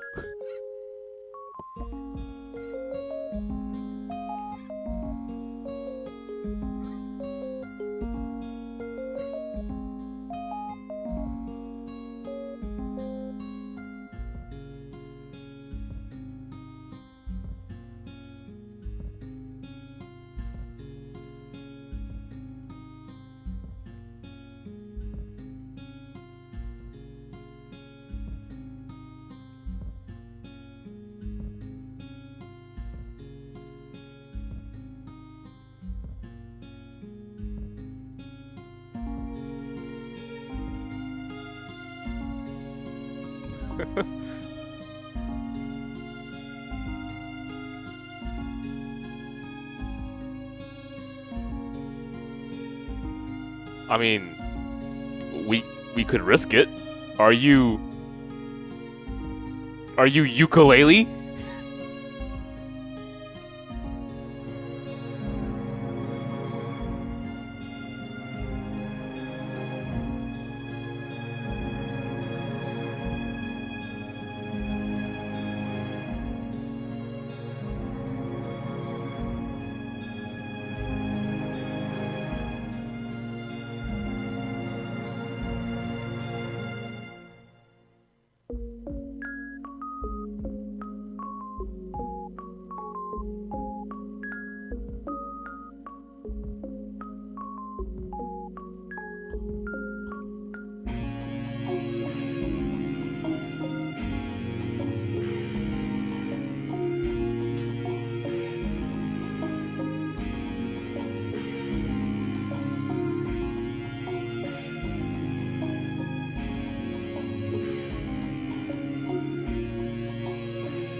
No, it's not that. It's just the time.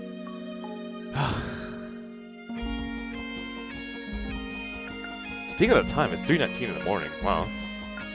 And I started around 9:15 is my guess.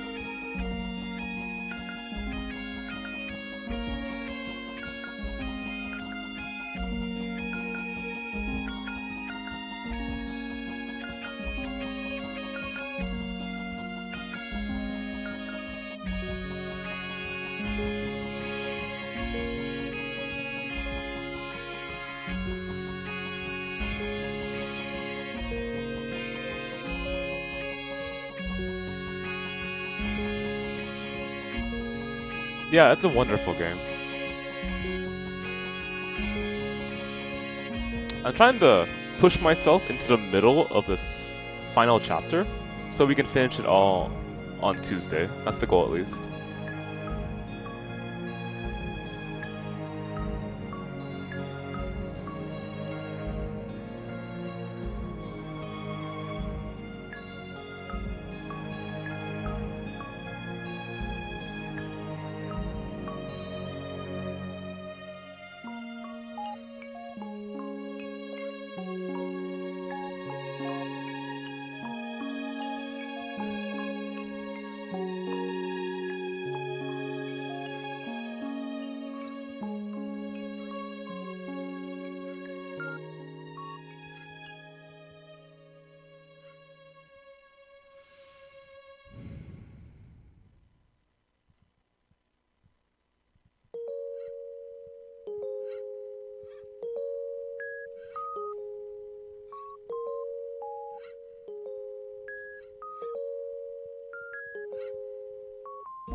My god, this relationship is just too damn cute.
And with that, I think is the perfect time to say goodnight.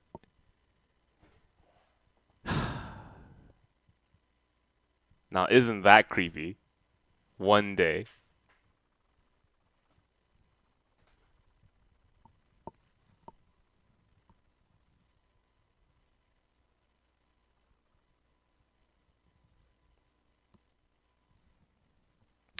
All right, guys. Thank you again so much for watching tonight's stream, rather.